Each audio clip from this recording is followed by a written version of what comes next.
Welcome to Airchecks. Let us continue on with the second half, starting with episode 17 of Jonathan Thomas and Christmas on the Moon, broadcasted in 1938. Don't turn that dial. This is the right station if you want to hear about Jonathan Thomas and his Christmas on the Moon.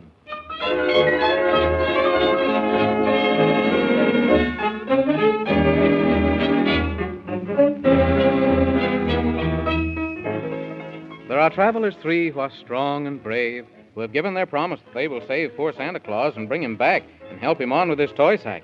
You know who the travelers are, of course? It's the Man in the Moon and Gorgonzola the horse and Jonathan Thomas. He's the good little boy who's got to find Santa or there won't be a toy. Because the Squeebobliums stole Santa away, and he's got to be rescued before Christmas Day. They really have had the awfulest time. Their task is not easy, and I'm glad it's not mine. They're far on the road to Squeeboblium land, and if they ever get there, it'll be pretty grand.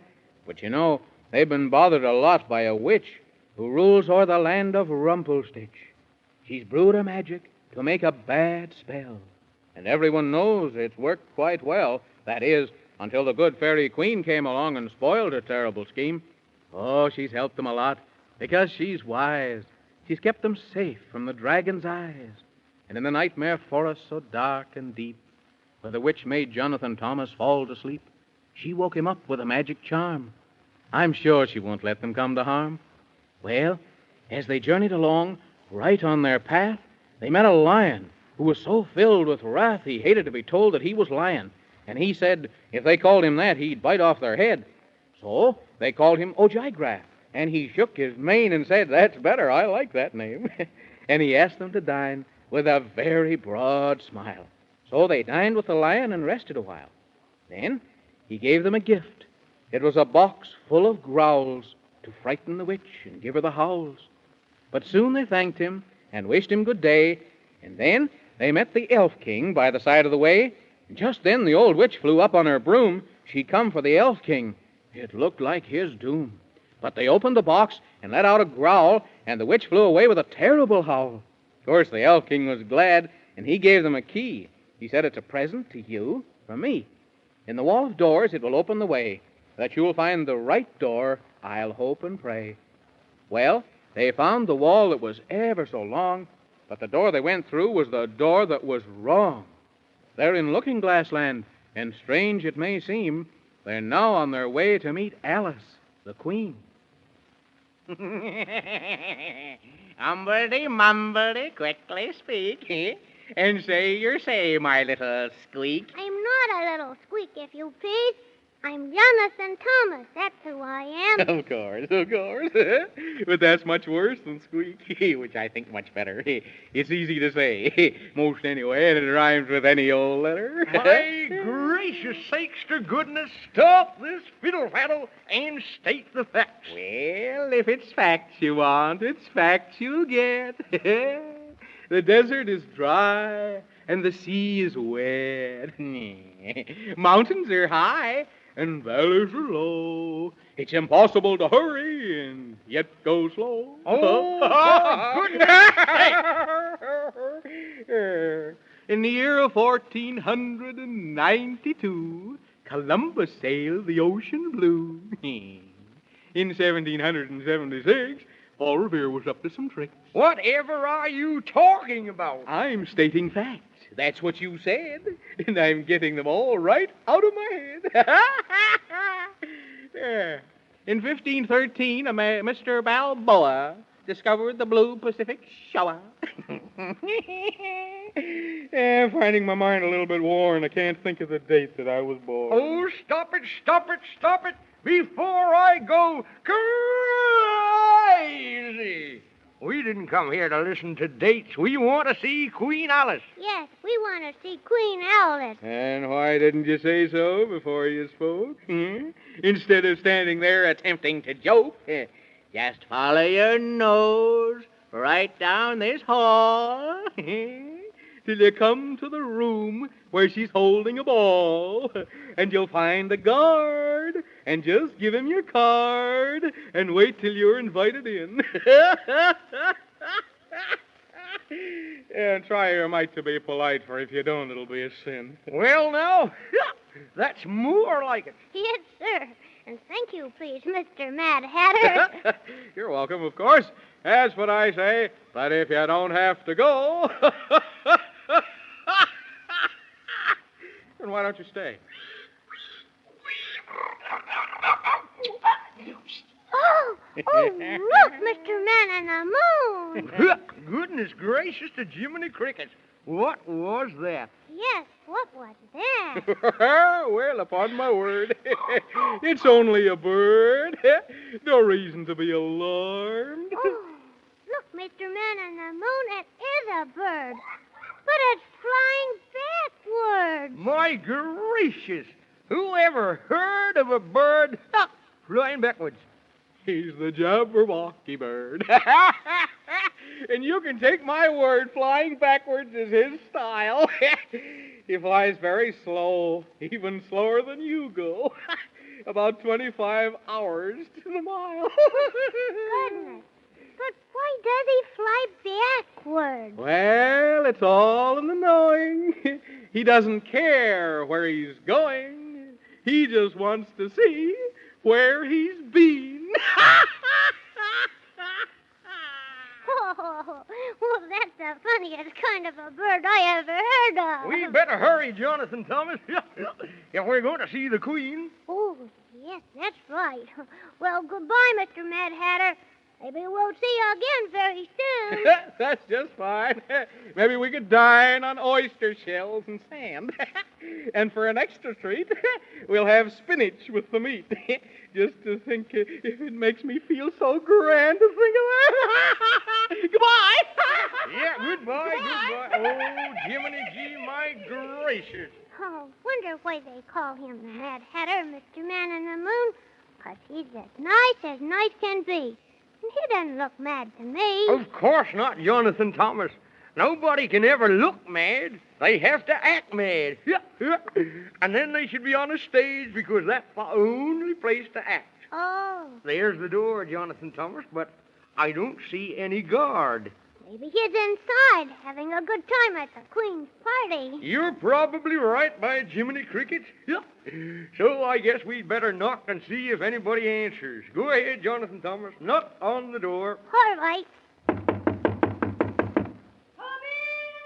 My goodness to gracious. Well, somebody said come in, so I guess we'd better, don't you think, if you please? That's just what we'll do. Hi-ho, welcome to Looking Glass Land. We're happy to see that you've come for tea. Welcome to Looking Glass Land. Do they mean us, Mr. Man in the Moon? I guess they must. They're all looking at us. How do you do? And if I were you, which I'm not, as everyone knows, I'd bow as low as you can go. And this is the way it goes. Your Majesty, Alice, what a beautiful palace. And I'm glad you're looking well. It's quite a treat to meet a queen, even more than I can tell. You mean I'm supposed to say that, if you please? Of course you are. So go ahead. For if you don't, you'll lose your head. But I can't remember what you said. You don't have to remember. Just speak the verse. That's very simple. It could be much worse. But I don't know the verse, if you please. Then what do you know? If you don't know something, you'll have to go. You can't meet a queen if you're going to be mean. But I'm not mean. I just don't know the word. Uh-huh. You'd better go. Wait, Prime Minister. It is my royal command that Master Jonathan Thomas and the Man in the Moon be allowed to stay. But, Your Majesty, you plainly heard the foolish boy doesn't know a word. Well, then give him time to learn. Oh, thank you very much, if you please. Are you Queen Alice? Why, yes, of course. And I'm glad you came. We've been waiting a long, long time for you, know. You have? Well, what do you know about that? I know a great deal about that. And a lot of other things, too. But how in the world could you wait for us if you didn't know we were coming? Why, it's very simple, of course. I just remembered it. You mean you remembered that we were coming? Why, yes. But how could you remember we were coming? If you didn't know that we were coming, because we didn't even know it ourselves till we got here. Of course. But then how could you remember, if you please, Your Majesty? In Looking Glass Land, Master Jonathan Thomas, we always remember things before they happen. It's very convenient, you know. Oh. And you're just in time for tea, following which I and my Prime Minister will tell you a secret. Oh, that would be nice, if you please, Your Majesty. What is the secret? If I told you now, it wouldn't be a secret, would it? But I can give you a hint. What, please? I'm going to help you rescue Santa Claus in plenty of time for Christmas.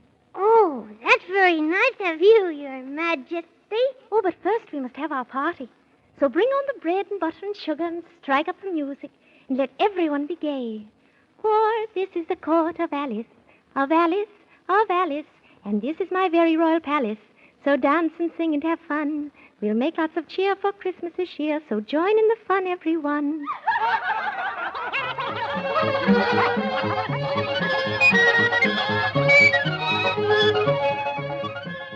Well, what do you know about that? Jonathan Thomas and the Man in the Moon having a party at the palace of good Queen Alice. And what's this about a secret to rescue Santa Claus? I wonder whatever can it be. But I just guess we'll have to wait and find out in the next story of Jonathan Thomas and his Christmas on the Moon, won't we? So don't forget to listen. I won't. Don't turn that dial. This is the right station if you want to hear about Jonathan Thomas and his Christmas on the Moon.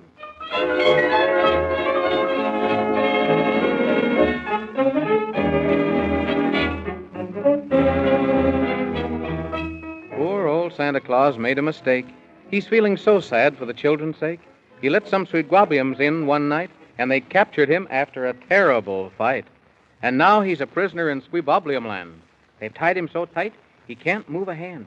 But don't you worry, because you've heard, of course, that the Man in the Moon and Gorgonzola the horse and Jonathan Thomas, who are all brave and strong, have promised to find him before very long. They've traveled quite far on this dangerous road, past the dragon's cave and the home of the toad. And they've had much trouble with the wicked old witch who rules o'er the land of Rumpelstiltskin. But you needn't worry, for they're doing well. They escaped her magic and terrible spell. For they've made a true friend of the good fairy queen, and she always has spoiled the old witch's scheme. But once, in the nightmare forest so deep, the witch put Jonathan Thomas asleep. But the good fairy queen woke him up with a charm, and she's doing her best to keep him from harm. And they met a lion one day on the path, who roared quite loud to show them his wrath. For he said it's all wrong and a crying shame to be told I'm lion. I demand a new name. So they named him Ojigraph, and he thought it was fine. And to show he was pleased, he asked them to dine. Then he gave them a gift. 'Twas a box full of growls to frighten the witch and make her howl. So they thanked him kindly, and on they rode till they met the elf king who lived by the road. And they were just in time, for the wicked old witch flew up on her broom from Rumpelstiltskin. She said she had come for the little elf king, and she threatened them all with terrible things. But they opened the box and let out a growl, and the witch flew away with a terrible howl. And then the little elf king, he gave them a key, and said it's a gift to you from me, to open the way through the doors in the wall. Just be careful which one you open, that's all. They tried to be careful, but the wall was long, and the door that they entered was found to be wrong. Wherever they looked, they saw mirrors so grand, and what do you think? It was Looking Glass Land.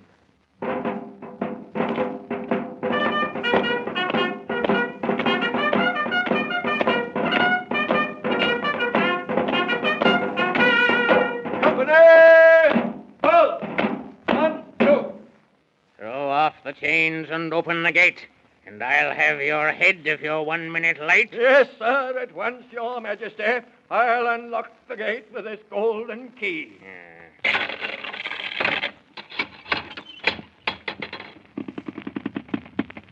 Very good, my loyal guard. Do you suppose I should walk in without sending a card? I'm such a funny man, and you'd better laugh as hard as you can. Yes, sir, of course. I'll do my best, as I always do when you give me the test. Louder and longer. I'm sure you're much stronger. Very good. That's as you should. Now stand by the door and guard it well. while I explain the laws to Mr. Santa Claus. I've so very much to tell. Yes, sir. Well, Mr. Claus, how do you do? I'm very, very glad to see you, and I can tell that you're looking well, and by my hat, you're waxing fat. Like as I've always said, no food is as good as water and bread. Well, speak up. Have your say. I can't stay around here all day. Please, Mr. King, I'll give you anything if you'll just let me go. Diamonds and rubies and gold galore. But please, King Squibbeeble, please don't say no. Ha! And ho! Oh, surely, good King, you must have a heart. And you know how well I must play my part. Oh, why do you treat me this way? For there'll be no toys for the girls and boys when the sun comes up on Christmas Day. It's not for myself that I plead and beg, but for little Johnny Smith with the broken leg.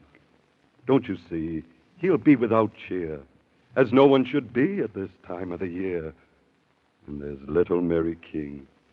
She didn't ask for anything. As a matter of fact, this is all she said. Please bring me a dolly and a loaf of bread. The answer is nay. And here's where you'll stay for a long, long time after Christmas Day. For I say that this year will be without cheer. There's too much cheer in the world anyway. Everyone should be sad, not merry and glad. That's what I say. Very well, Mr. King, but I'm warning you. I'll escape from here. That's what I'll do. You can't do that. You're as safe in this jail as a rat in a trap. The only thing that I can say is that for this, you'll have to pay. And I'll be out before Christmas Day. Yes. And I'll pack my toys in my sleigh, and then through the ice and snow I'll go. On, Donner and Blitzen, to the world below. And never you fear, there'll be plenty of cheer again this year for Sally a doll, for Bobby a train. I'll show the world how to laugh again, for round the earth will I drive my steeds to fill every heart with my kindly deeds. And I'll bring food for the poor and toys for the good, and we'll laugh and be happy as everyone should. That's a very fine speech. But I know how to teach these people that spread such cheer. I'll create a gloom much worse than doom. There'll be no Christmas this year. So be hearty and hale as you stay here in jail, and think of the things you'd do. How you'd ride your sleigh on Christmas Day if you were not put in here to stay. But now I bid you adieu, and say, be of good cheer as long as you're here, for there won't be any Christmas this year. There won't be any Christmas this year. It's plain to see you don't know me. Somehow I'll find a way. This place I'll leave before Christmas Eve. I'll be there on Christmas Day. Just you wait and see, Mr. King. Just you wait and see. Oh, come, all ye faithful, joyful and triumphant. Oh, come ye, oh, come ye to Bethlehem. Poor old Santa. It's very sad how old King Squeebeeble treats him so bad. But he'll escape, and that's my promise, because he'll be rescued by Jonathan Thomas. So now to the palace of good Queen Alice, and we'll be there quicker than soon to see what's happening to Jonathan Thomas and the kind old man in the moon. Now, here's something, my little man, so listen with both ears as best you can. Yes, ma'am, Your Majesty, if you please.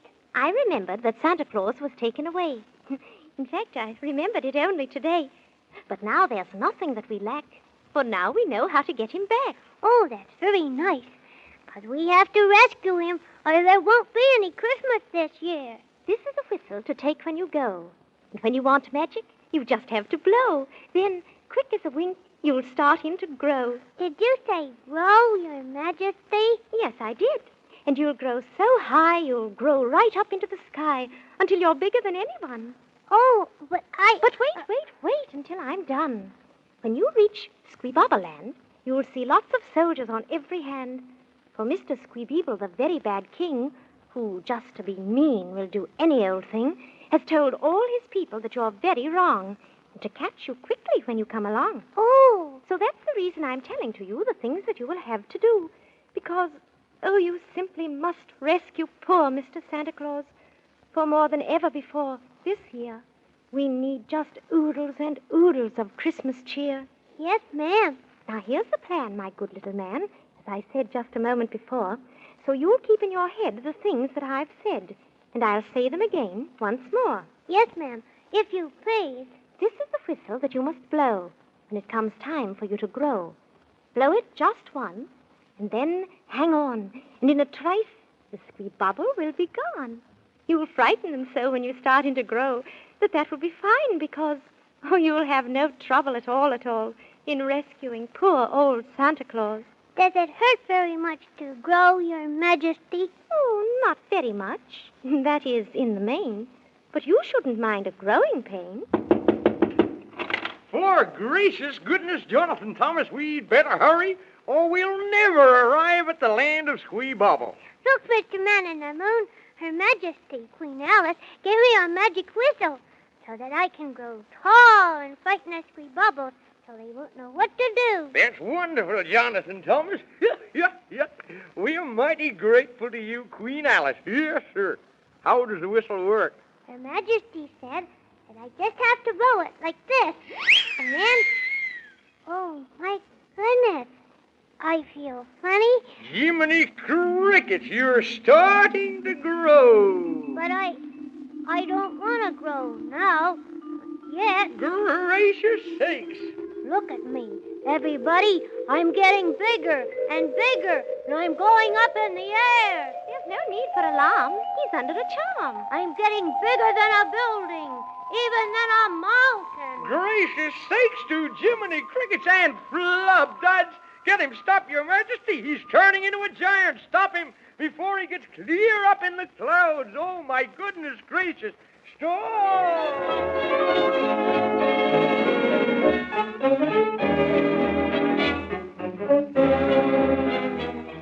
Well, that really is a magic whistle, isn't it?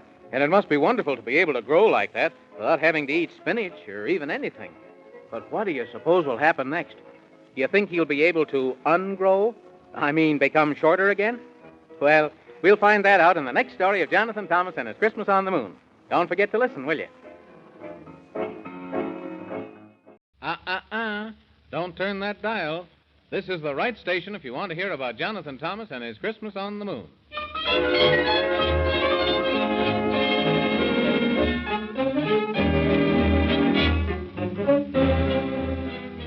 Well, Christmas night will soon be here, and I know you children will want to hear of Jonathan Thomas and the Man in the Moon, and the talking horse will find Santa soon. Of course, you remember what happened, no doubt. But if you don't, well, it's all about the wicked Squeebobliums who stole Santa Claus. They're going to be punished for breaking the laws. And poor old Santa is sad as can be, because he's got to get home right away, don't you see, to fill up his pack and start on his way to reach all good children before Christmas Day. But don't you worry, I'm sure he'll be found. So sit very still and don't make a sound. The Man in the Moon and Gorgonzola the horse, and Jonathan Thomas, too, of course, have traveled far on a dangerous road, past the dragon's cave and the home of the toad. And oh, my goodness, that wicked old witch who rules o'er the land of Rumpelstitch has cast her spells and brewed her magic. And I'm sure the story would be quite tragic if it wasn't because of the good fairy queen who always spoils the old witch's scheme. But once, in the nightmare forest deep, Jonathan Thomas fell sound to sleep. 'Twas the old witch's fault, for she worked a spell, and you may be sure that it would have worked well, but the good fairy queen knew a wonderful charm. It woke the little boy up and saved him from harm. Then they saved the life of the little elf king, who claimed to be king of any old thing. So he gave them a key to the doors in the wall and said choose the right door to enter, that's all. They tried to be careful, but the wall was so long that the door that they entered was the door that was wrong. And wherever they looked, they saw mirrors so grand, and it turned out to be it was Looking Glass Land. Then a very fine guard took them straight to the palace, where they soon met the ruler, whose name was Queen Alice. And they soon discovered that she was their friend, for she gave them a whistle that would help them no end. When the little boy blew it, it so changed his size, he grew tall as a giant before all their eyes. And now let us see what has happened since then, for here's where the story begins again. For goodness gracious sakes to Jiminy Crickets and Squoosh. You're growing higher and higher and higher, Jonathan Thomas. Whatever shall you do? For goodness sake, if you please, how am I to stop growing, Your Majesty? There's no need for alarm, for you have the charm, and you'll stop growing in a trice. For I said to you, all you need to do is to blow the whistle twice, and then you'll grow small, and you'll continue to fall till you can't be seen at all. Goodness gracious. What a wonderful thing to do. I'm bigger than a giant, I bet. Even bigger than my daddy. Now that I know I can grow smaller whenever I wish, I'm not afraid anymore. Yeah. How's the weather up there, Jonathan Thomas? It's colder than 2 times 2, and it's snowing a little bit, and I can see ever so far. Don't move around for gracious sakes, or you'll step on us just as sure can be. And all that would be left would be just a grease spot. This is a very wonderful, Your Majesty. I'll bet the bad squee-bubble-worms will be afraid of me when they see how big I am. That's the purpose of my plan, for I want to help just all I can. For what would Christmas ever be without old Santa and a Christmas tree? And think how sad all the girls and boys if he didn't come around with his bag of toys. We're mighty grateful to you, Your Majesty, Queen Alice, and we're mighty glad that we came to your palace. I think I'm getting a little bit tired of being so tall now, if you please. So maybe I'd better blow the whistle twice and grow small again. Very well, if you choose. You've nothing to lose. Just blow it twice, and then in a trice, you'll start to grow short once more. But when you arrive at your 4 feet 5, blow it again or you'll sink through the floor. Look out, everybody, 'cause I'm ready now to grow short. Be careful now, Jonathan Thomas, and don't grow too short. I won't, really. Now, all ready. 1 for the money, 2 for the show, 3 to get ready, and 4 to go. My gracious to goodness, here he comes. Oh, my goodness. I'm going shorter, faster than 2 times 2 is 3 times 3. I wish my daddy could see me now. Daddy'd be surprised. He wouldn't know what in the world to do. Be sure to stop, Jonathan Thomas. I won't forget, if you please. Look out, everybody. Here I come. I'm growing shorter and shorter and shorter. Here I'm almost am. Blow the whistle, Jonathan Thomas. Hurry, quicker than quick. Oh, my goodness. That was the most fun I ever had. I like being a giant, only I wouldn't like being a giant all the time, because I like being myself better. Now that you know how the trick is done, promise not to tell even a single one. I promise, Your Majesty, if you please. I won't tell. Of course not. And now, if you don't mind, and I know it's not kind, but the hands of the clock do show that you mustn't wait, for it's growing late. And it's time that you both should go. Yes, it is, isn't it? We've got to hurry, too, if we're going to rescue Santa Claus in time for Christmas. You've been very kind, Your Majesty, and we are as grateful can be. And if there's ever a way that we can repay, just let us know and you will see. Oh, thank you, sir. It's very sweet, and I hope that again we'll very soon meet. And now I'll wish you luck on your way and hope for a visit some other nice day. Goodbye, Master Jonathan Thomas. Don't forget about your promise. I won't, Your Majesty. Goodbye. Goodbye. Goodbye. Goodbye. Oh, down the road we go again, you and I, two very brave men. For I'm as brave as you, and you're as brave as I. We ramble along, singing our song, and never, never say die. Oh, down the road we go again, you and I, two very brave men.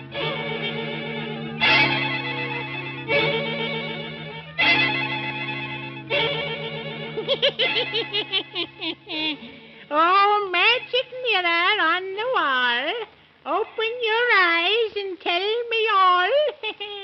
Where on the road is Jonathan Thomas, who is trying so hard to keep his promise?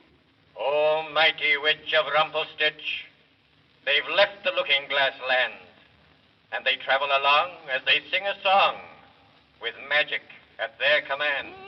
Their magic is small and doesn't matter at all against the magic that I shall brew. I'll change into a tree. Just you wait and see. I'll show them a thing or two. From what you've said, you're out of your head. It's so very plain to see.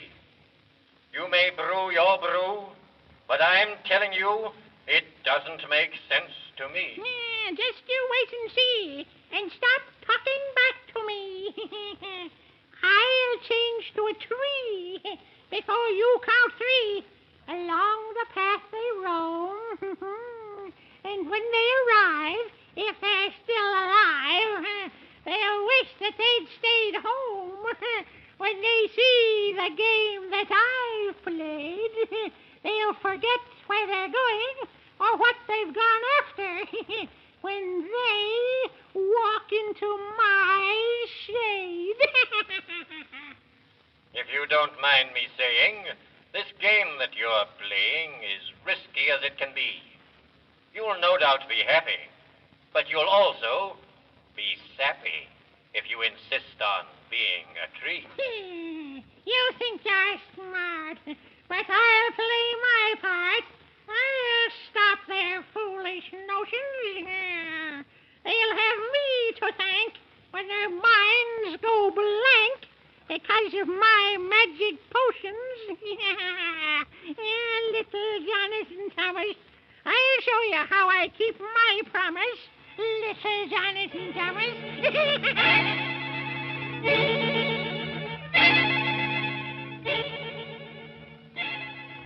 Oh, down the road we go again, you and I, two very brave men. For I'm as brave as you, and you're as brave as I. We'll ramble along, singing our song, and never, never say die. That's right. Never, never say die. Oh, Mr. Man in the Moon, we'll never say die. Oh, but I'll have to say I'm as tired as 2 times 2. Oh, maybe we could stop and rest a little while in the shade of that tree over there. That's a very good idea, Jonathan Thomas. We'll stop and rest for a minute or two. Yes, sirree, Bob. That's what we'll do. There's nothing better than I can see than to rest in the shade of that old tree. Come on, Jonathan Thomas. Hurry up!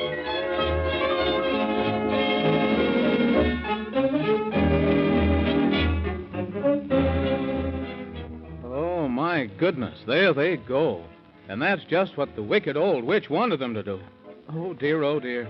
Once they get into the shade of that old tree, which is really the witch in disguise, they'll lose their memory and forget where they're going and all about poor old Santa Claus. Oh, my gracious, what will happen next? I can hardly wait for the next story about Jonathan Thomas to find out. Oh, I won't forget to listen, and you won't either, will you? I should say none. Don't turn that dial. This is the right station if you want to hear about Jonathan Thomas and his Christmas on the Moon.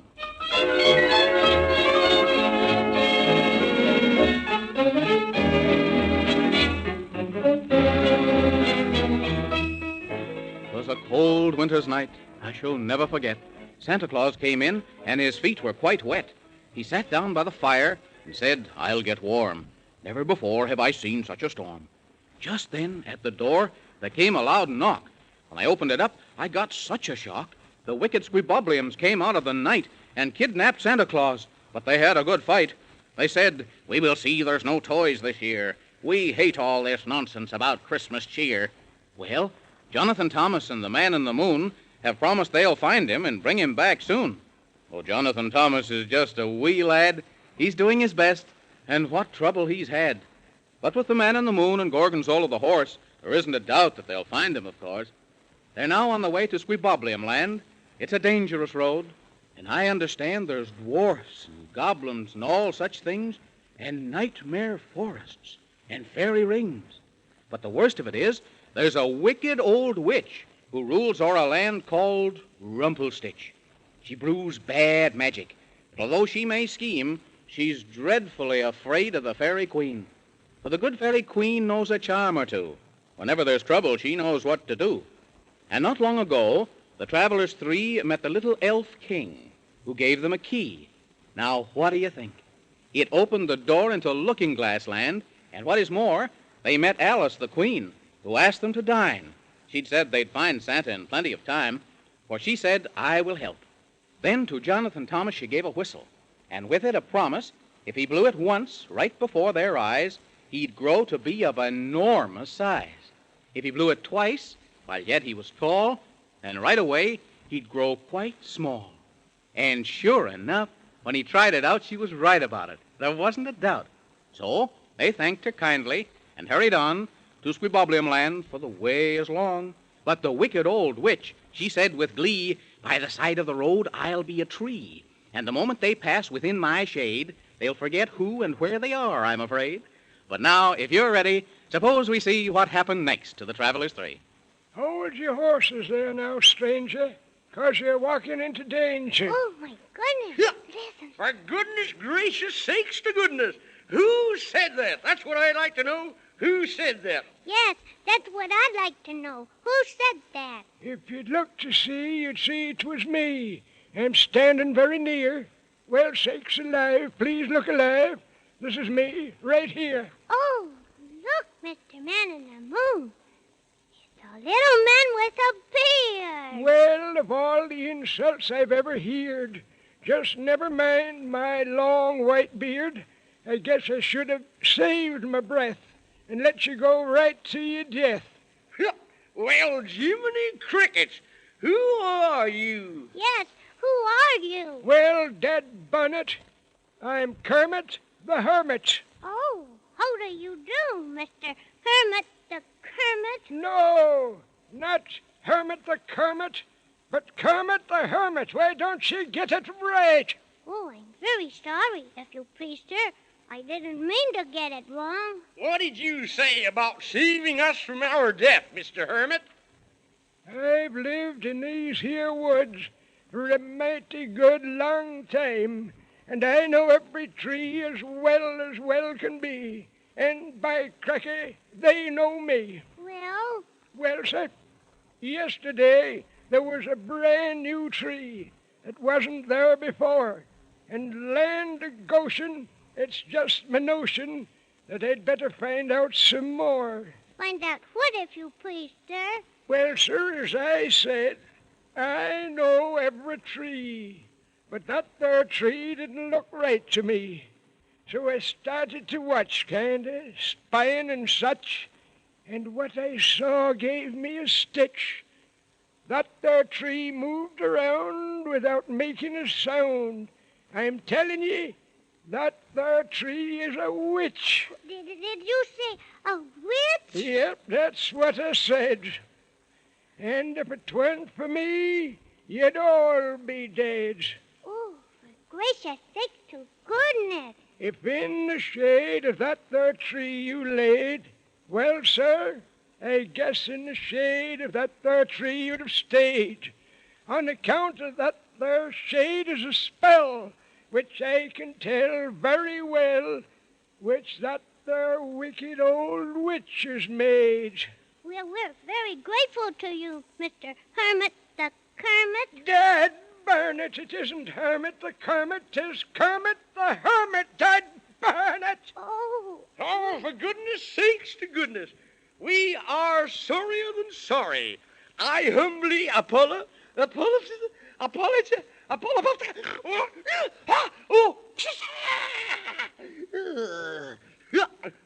For gracious sakes to Flubdudge, I'm sorry. You're very nice, Hermit, if you please, sir, 'cause you told us about that tree. I'll tell you a secret, if'n you'll swear to keep it, and it might do ye a bit of good. If you use it in time with the line of rhyme, you'll see if that there tree is made outen wood.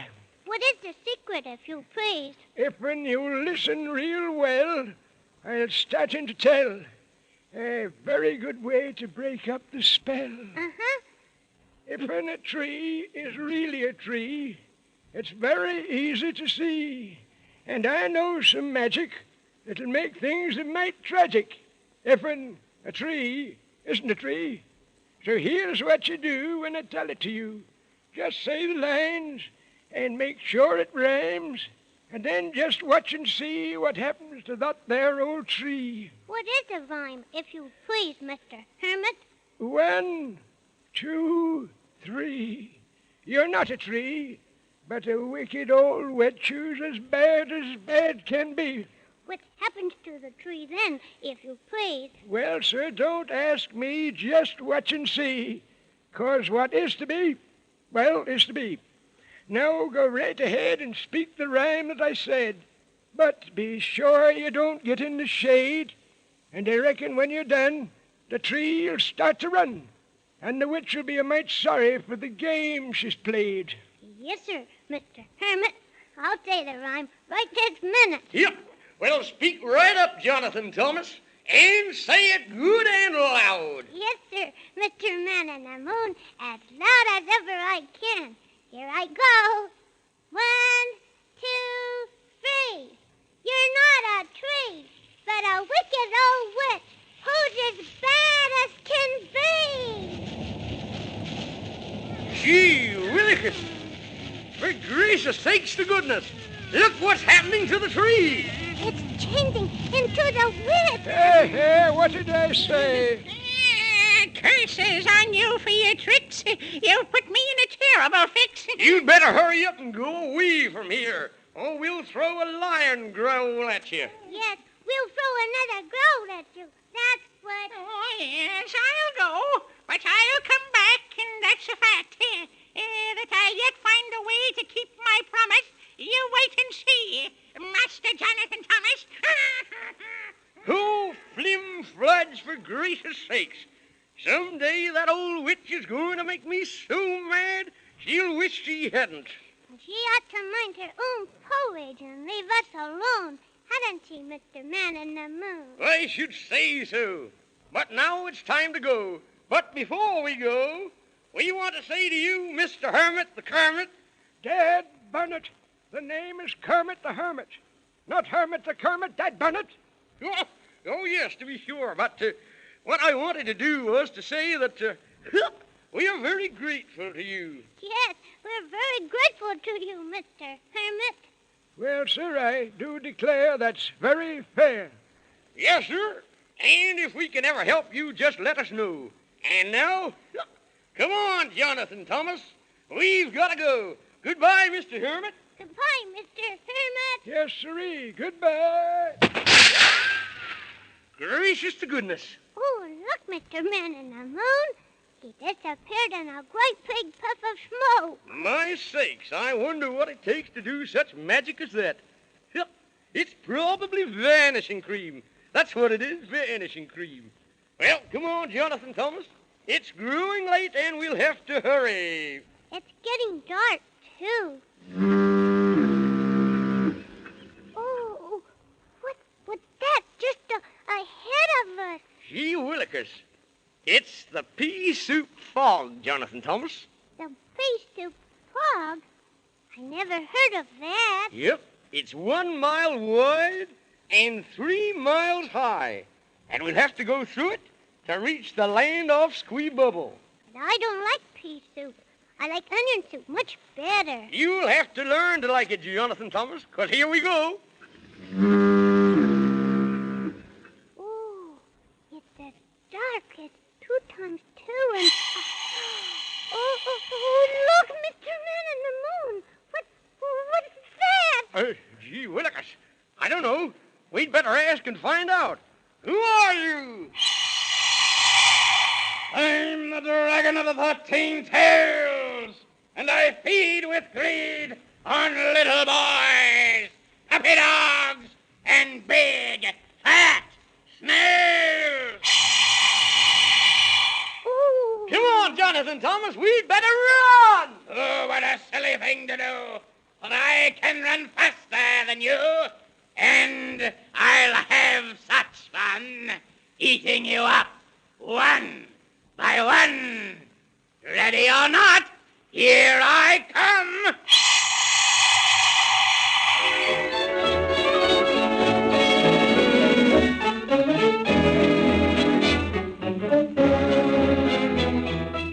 Oh, my goodness to gracious. Out of the frying pan into the fire. Poor Jonathan Thomas and the Man in the Moon are having such a dreadful time trying to rescue poor old Santa Claus. And wouldn't it be dreadful if they got gobbled up by the dragon when they're almost to the land of Squeebobble? But whether they did or not, I don't know. We'll just have to wait until the next story of Jonathan Thomas to find out. So don't forget to listen, will you? I won't. Don't turn that dial. This is the right station if you want to hear about Jonathan Thomas and his Christmas on the Moon.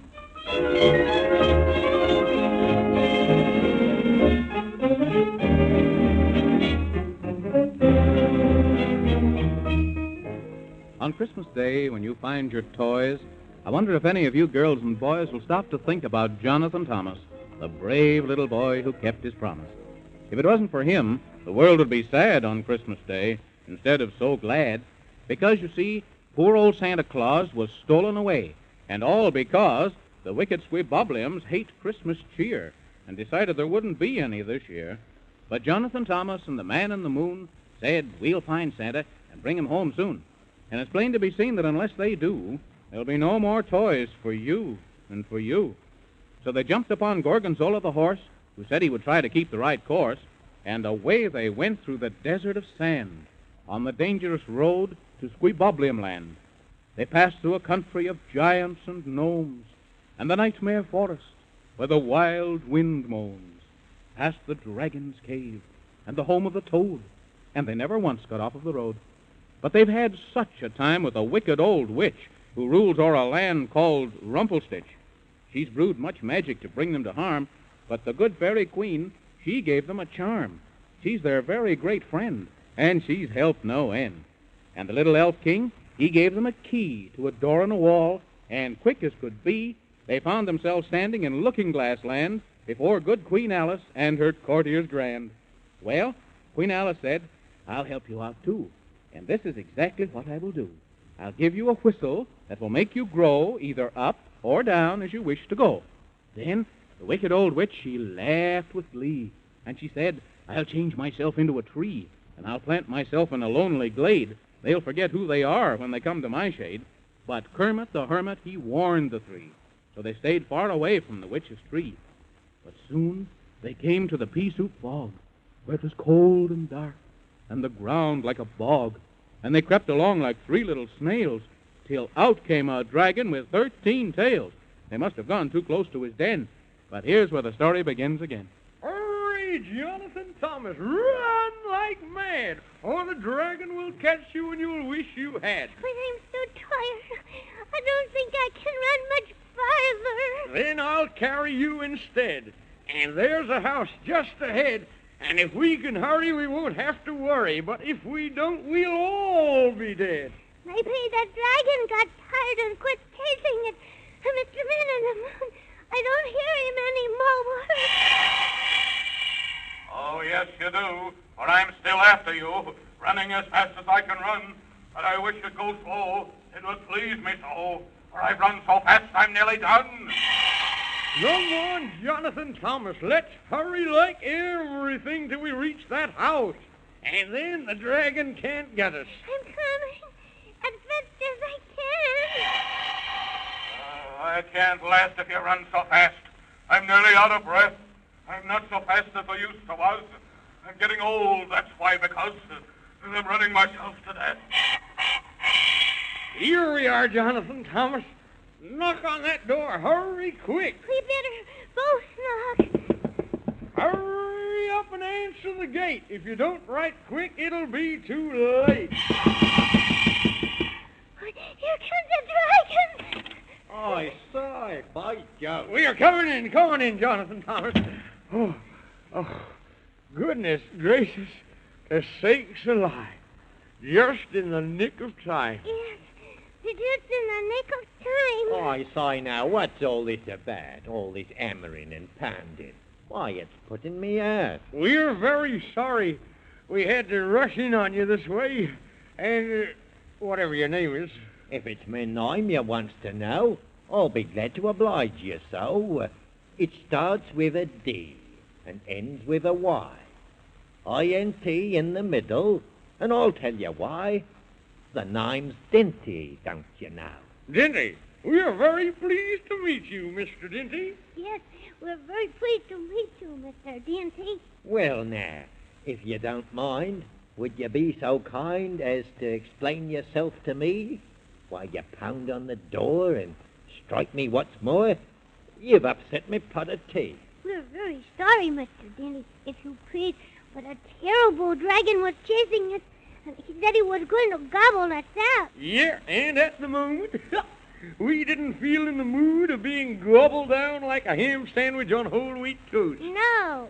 Well, strike me pink. Now, what do you think? So that old dragon was after you. Then I've no one to blame, and I'm glad you came. It's the proper thing to do. Do you suppose the dragon will wait outside for us to come out so he can gobble us up? I'll open the window, and then we'll know if that dragon is lurking about. He'll probably sit in the dithering fit, and then he'll start in to pack. I've never heard of a dragon that pouts. Well, he does, I'll say, and if he can't have his way. Now, up with the window we go. Is he out there still? I say, Mr. Dragon, make yourself seen. Are you there, old chappie, old boy, old bean? Is he still there? I'm here, never fear, and here I'll stay till they come out if it's forever and a day. Oh, come now, old dragon, old top, I say. There's no need to wait, so go away and come again some other day. Oh, now, Mr. Dinty, that's no way to be. I'm hungry, I'm starved, and you know me. Come on, Mr. Dinty, be a sport. Just give me the little boy, the one that's so short. The answer is no, so go on. Go, go, go. Ah, Mr. Dinty, don't be so mean. You're the stingiest tightwad I've ever seen. Come on now. Don't be so tight. I only want just a little bite. No. All right for you, then. After the kind of a friend to you I've been, all right for you. I guess we're through. So there. Well, by my hat, I'm glad of that. Gracious sakes to goodness. Whatever shall we do? We've got to go to the land of Squeebobble, and we've got to hurry faster than fast. But how can we go? That's what I'd like to know. If that old dragon hangs around waiting for us. Yes, because we have to rescue Santa Claus. Well, by Jove now, if that's a fact, I do declare we'll have to act. I say, I've thought of a thing to do. I've got some plum pudding that I'll give to you. Plum pudding? Well, what good will that do? To give to the dragon, for goodness sake. And when he eats it, he'll have a tummy ache. Goodness gracious, Whiffle Waffle. That's a wonderful idea. Yes, that's a wonderful idea. If it only works. It'll work, I'm sure. And there's no known cure. For it's made by me wife, and it's more than my life to eat it. Here, take the old pan, and go as quickly as you can, and when the dragon stops you, well, I suppose I needn't tell you what to do. Oh, thank you very much, Mr. Dinty. We are very much obliged. You're not as obliged as I. That's the truth, and nary a lie. It'll be the end of me life if me sweet little wife says, Dinty, eat up the plum pudding. Oh, I see. Oh, I see. Well, we're glad to have helped you out, and now we'd better go. And we'll fix that dragon till his tails will stop wagging. Yes, sir. Come on, Jonathan Thomas. Goodbye, Mr. Dandy. Goodbye. Goodbye. Come back again sometime. We will. Now then, I wonder where that dragon is. You needn't wonder where I'm at. Here I am, and here I've sat, just waiting and waiting and waiting for you. And now do you know what I'm going to do? No, we don't. But we'll probably soon find out. It's been some time since I've had a chance to dine. So now I'm going to sup. You for the entree, and you for dessert. A goody jump. For gracious sakes to goodness. That's not very kind of you, but kindly is as kindly does. So I'll tell you what we'll do. Everyone knows that your appetite grows if first you eat some plum pudding. Did you say plum pudding? Of course. Of course. Well, that's very kind of you. I don't mind if I do. What is it? Right here, if you please, Mr. Dragon. Just plum pudding. I love it so. And down my throat it'll quickly go.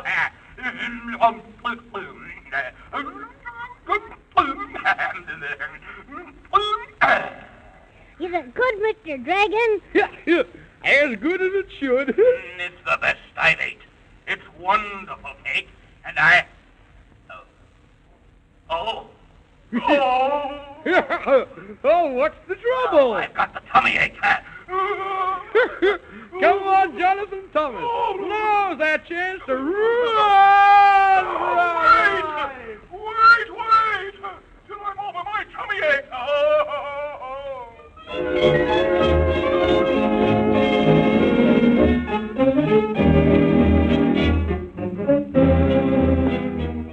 Well, I've always been sorry when somebody got the tummy ache, but I am certainly not sorry that old dragon got the tummy ache, because if he hadn't, what in the world would have happened to Jonathan Thomas and the Man in the Moon? But say, I wonder what'll happen next. Don't forget to listen to the next story of Jonathan Thomas and his Christmas on the Moon, will you? I won't. Don't turn that dial. This is the right station if you want to hear about Jonathan Thomas and his Christmas on the Moon.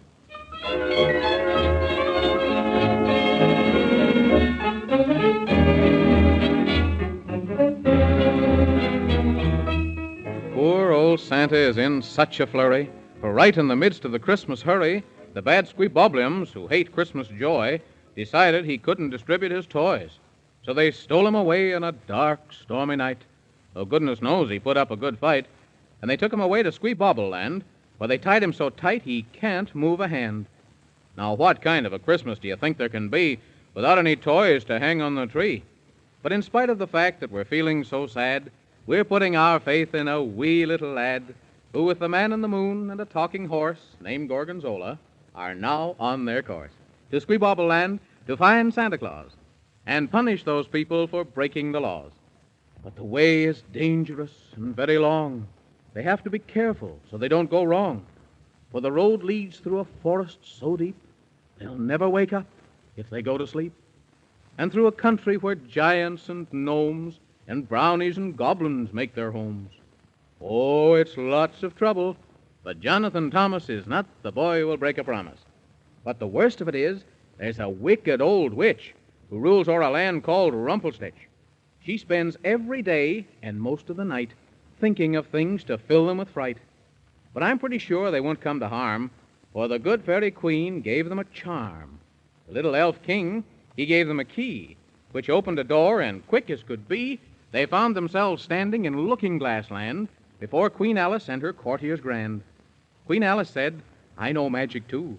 Here is a whistle, and I promise you, if you blow it once, you'll grow quite tall. If you blow it twice, you'll soon grow small." The old witch heard, and she laughed with glee. She said, "I'll turn myself into a tree. I'll plant myself in the lonely glade. They'll have to pass right through my shade." But Kermit the Hermit warned the three. He said, "That's a witch. It's not a tree." So they went their way to the pea-soup fog, and soon they were lost in the terrible bog. They couldn't go fast. They were slow as snails. Then they saw a dragon with 13 tails, who chased them until they were out of breath. Even the dragon was tired to death. But Dinty the keeper, who heard the uproar, invited them in and shut the door. He said, "I'll give you a piece of plum cake. Just feed the dragon and his stomach will ache. Now sit right still and have no fear. What happened next, we soon will hear." Hear ye, hear ye, hear ye. This is the court of King Squeebeeble, of the land of Squeebubble, and all of its people. Let there be quiet and no disorder, for the court of the king is now in order. Well, what is the business of the day? Is there anyone here with taxes to pay? There is one who has come, your majesty, who states she has great news. Well, do tell. Her Highness, the Duchess of Rumpelstitch, of magic, spells, and brews. Speak, O witch of Rumpelstitch. What word have you heard that you bring to me? If you listen, O king, you'll very soon see. Well, then, speak, and don't take a week. What is it you have to say? For I'm a very busy man, as busy as I can, and I haven't much time to play. On the road which leads to this very fair land, there are 3 travelers, and very close at hand. Well? Gorgonzola, the horse, and Jonathan Thomas, and Mr. Man in the Moon. And you'd best take care lest you're caught unaware, for they'll be here very soon. Why should travelers ever come here? And if they did, what have I to fear? You're not as wise as a king should be, and for this service you should richly reward me. What is this talk of travelers 3? It doesn't make sense at all to me. I'm telling you all this news because they're coming to rescue Santa Claus. Oh-ho! Is that so? Well, what do you know? They'd better have a care. I'll change their tune. I'll stop them soon. It's amazing to me that they dare. Sound the alarm. Call out the guard. Have soldiers surround the palace courtyard. Capture the fools as soon as they're near. For I say there shall be no Christmas this year. I'll post a reward of 10 pounds 5 for whoever captures them dead or alive. Oh, mighty king, you're wiser than most anything. And though they've broken through my spell, they'll now learn a lesson, and learn it well. And now I trow I'll keep my promise. There'll be an end to Jonathan Thomas. Squim-dum-doo, squim-dum-dee. How very much this pleases me. How very much this pleases me.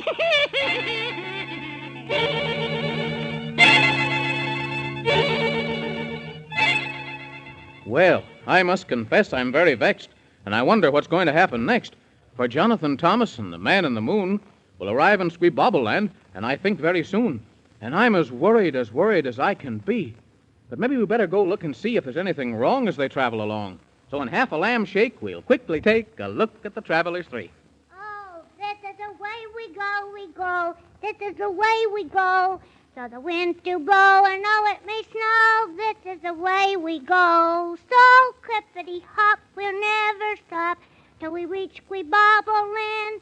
For we're brave as brave, and Santa will save from the terrible Squeebobble Land. My gracious, the goodness, Jonathan Thomas. We are almost there, but we'll have to take a care. we don't get ourselves caught, or by fiddlesticks, we'll be in a fix. For the Squeebubbles are a terrible lot. When we get to the land of Squeebubble, Mr. Man in the Moon, how will we rescue Santa Claus, if you please? It's a very good question that you ask. I'll have to admit it'll be quite a task. But we'll have to plan as best we can. Do you expect they got Santa Claus in jail? Of course they have. I haven't a doubt. It's as hard to get in as it is to get out. Look, Jonathan Thomas. There are the walls of Squeebubble Land. The end of our journey is close at hand. Oh, they got big walls around the city of Squeebubble. I wonder how we'll get through. Well, I've been wondering the same thing, too. Oh, what's that noise, Mr. Man in the Moon? For gracious sakes. Now, I don't know. They're drums. But why are they pounding so? Maybe it's the Squeebubbles and they're out looking for us. Well, gracious sakes and heavenly day, what a very silly thing to say.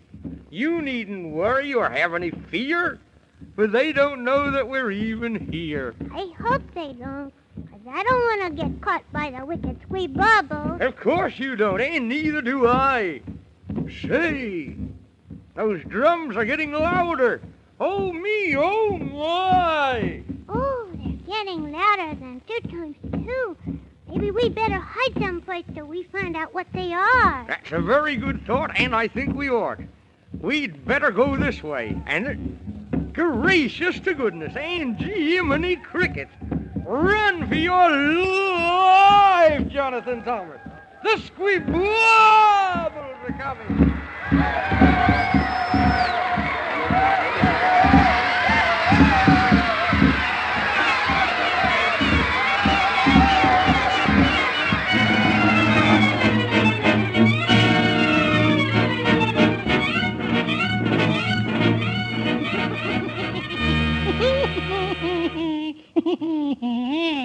Squim-dum-do, squim-dum-dee, look and tell me what you see.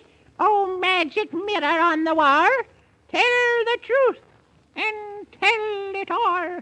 Oh, mighty witch of Rumpelstitch, this is a tragic day.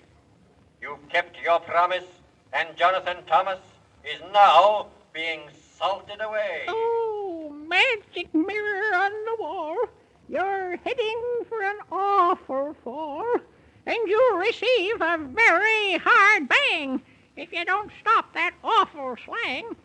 If it's words you want, it's words you'll get. So open your ears and get all set. Far to the north in Squeebubble Land, they've got the travelers tied foot and hand. And this is the truth, and I haven't lied. And I hope and trust you're satisfied. Squim-dum-dee, squim-dum-do, that's something I'm most glad to know. For now I can say I've kept my promise and put a stop to Jonathan Thomas. I've put a stop to Jonathan Thomas.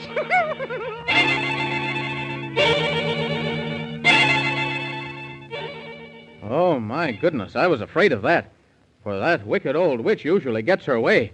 But now, what'll we do for Christmas Day? It makes me so mad I could almost shout. For how in the world will old Santa get out? And poor Jonathan Thomas and the Man in the Moon, they'd better escape and very soon.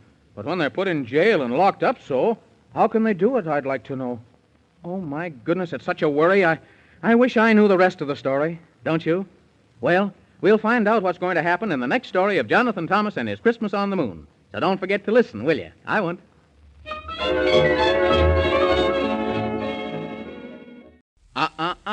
Don't turn that dial. This is the right station if you want to hear about Jonathan Thomas and his Christmas on the Moon.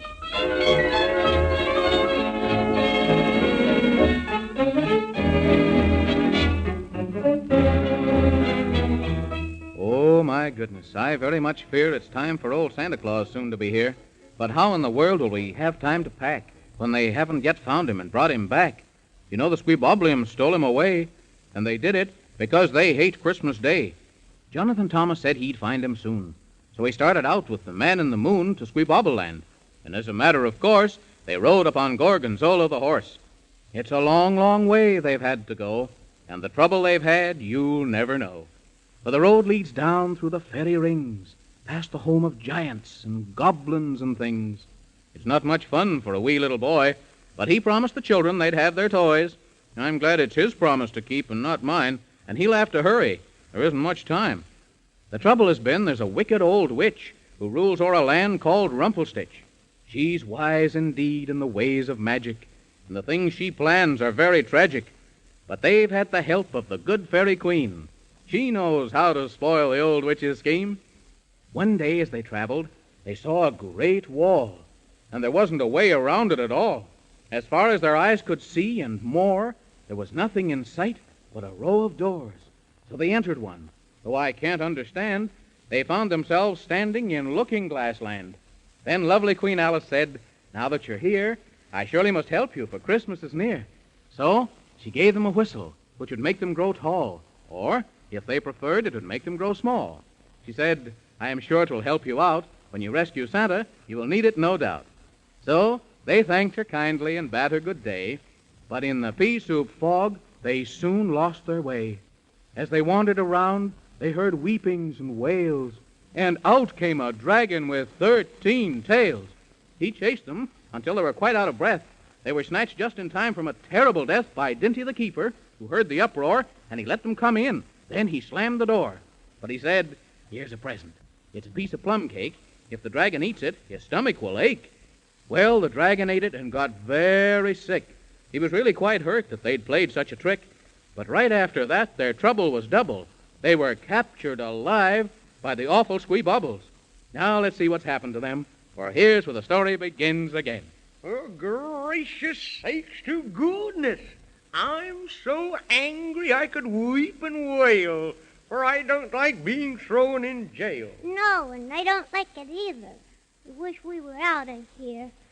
How are we going to rescue Santa Claus if we're locked up in jail? That wicked old King Squibbeeble, he's the meanest man of all the people. If I had my hands on him, I'd show him a thing or two. Yeah, you bet your boots that's what I'd do. Oh, listen, Mr. Man in the Moon. It sounds like someone was opening the door. I wonder who it is. Why, it's only me. Who else could it be? I've come to see you two, so as I can tell if you're hearty and well. That's what I've come to do. Is that so? Well, let me tell you a thing or two. You'd better let us out of here. That's what you'd better do. Yes, that's what you better do. Now, isn't it a shame? And really, I'm not to blame for holding you prisoners so. For I can't let you out, no matter how you shout. It's impossible to let you go. Why? Yeah, why? Why? Why, because of Santa Claus and a promise that I made this year. There shan't be a toy for any girl or boy, and there shan't be any Christmas cheer. That's why. And now, goodbye. You think you're smart, but you'll find out, 'cause we'll try till we do get out. Yes, we'll try till we do get out. In spite of your tongue wagging and all of your bragging, you'll stay here, just never fear. And you can just remember that when you get out, it'll be hot in the middle of December. It'll be hot for you, and that's a promise. Not only from me, but from Jonathan Thomas. Yes. Pish and tush, what a lot of slush. And all I've got to say, I hope you stay well in this dungeon cell, and I hope you enjoy your stay. Goodbye. Slice it dice.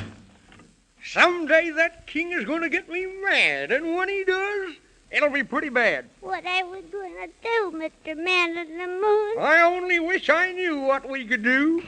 I wish my daddy was here. He'd fix up that old wicked king. Oh, now there's no use to cry, 'cause we're not going to die. There's no reason for all your fears. We'll get some out some way, that I'll say. So come on now, dry up your tears. I wish we were small as 2 little ants. Then we could go under the door. And then I just bet we could. Oh, for goodness sakes, to Jiminy Cricket's and flub-a-dudge. What's the matter, Mr. Man in the Moon, if you please? Oh, I've got an idea, and it makes me so awful sore.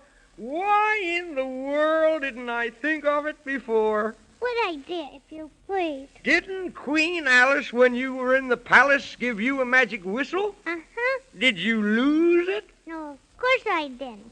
I got it right here in my pocket. Well, then, for goodness gracious sakes alive, take your whistle and blow it twice.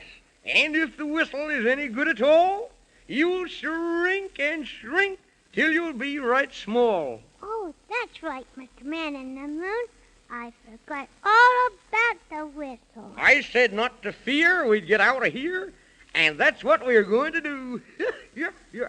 We'll yet keep our promise, Master Jonathan Thomas, quicker than you can count up to 2.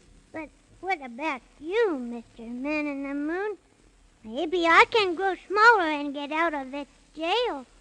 But you can't. I'll tell you the thing to do. Why, there's nothing to it at all. Yeah.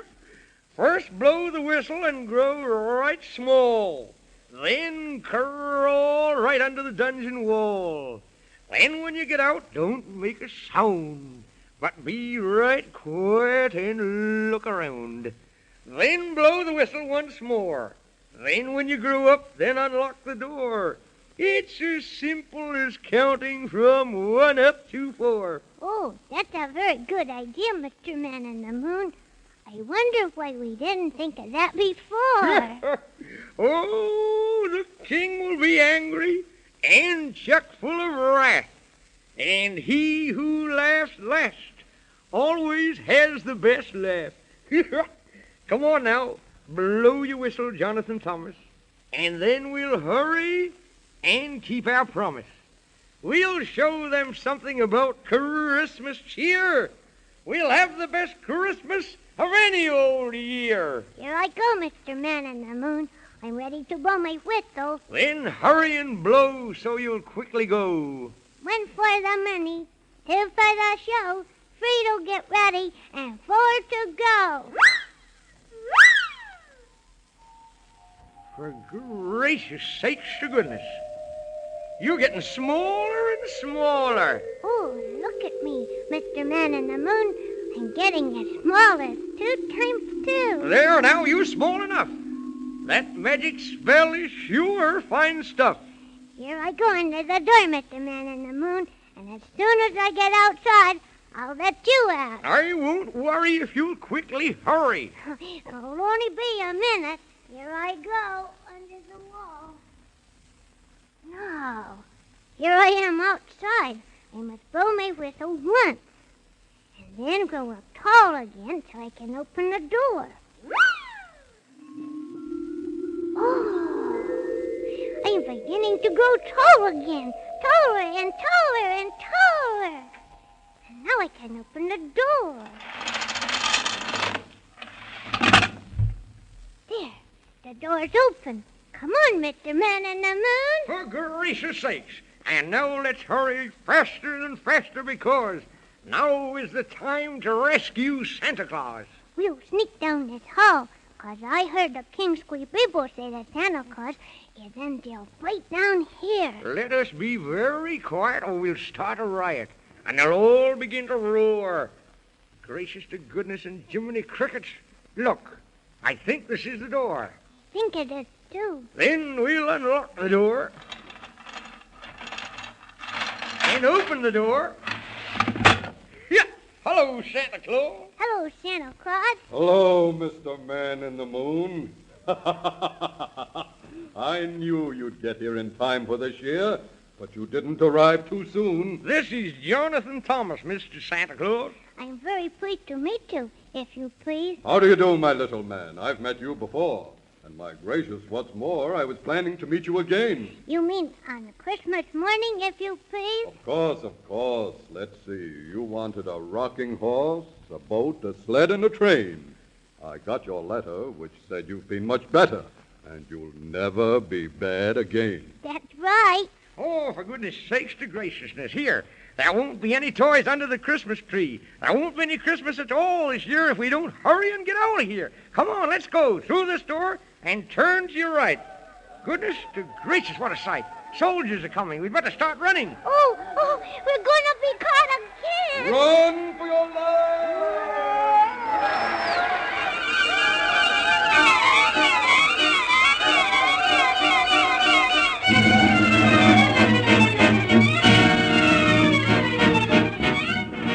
Oh, my goodness. Just when they're making good their escape, they've been found out, and soldiers coming from every direction. Do you think Jonathan Thomas and Santa Claus and the Man in the Moon will be caught?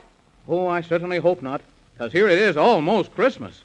Well, we'll find out, I guess, in the next story of Jonathan Thomas. So don't forget to listen, will you? I won't. Don't turn that dial. This is the right station if you want to hear about Jonathan Thomas and his Christmas on the Moon.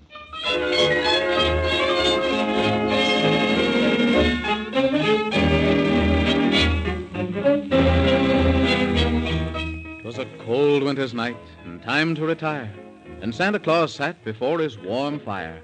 He said to himself, "Well, I made that nice sled that I promised to Johnny, and I painted it red. And I fixed up that train to make it run steady. The dolls are finished. I think I'm most ready." He heaved a great sigh and said, "I'll take a nap." And just then on the door there came a loud rap. 'Twas the wicked Squeebobliums who hate Christmas cheer. And they said to Santa, "We'll fix you this year." So they tied him up tight, though he made a good fight, and carried him off through the cold, dark night. Now Jonathan Thomas, who's a wee little lad, heard what had happened, and he felt very sad. He said, "I'll find Santa, with the help, of course, of the Man in the Moon and Gorgonzola the horse." And the three started out on their perilous way to find Santa Claus before Christmas Day. Well, you'd be surprised how much trouble they've had, what with giants and goblins and things that are bad.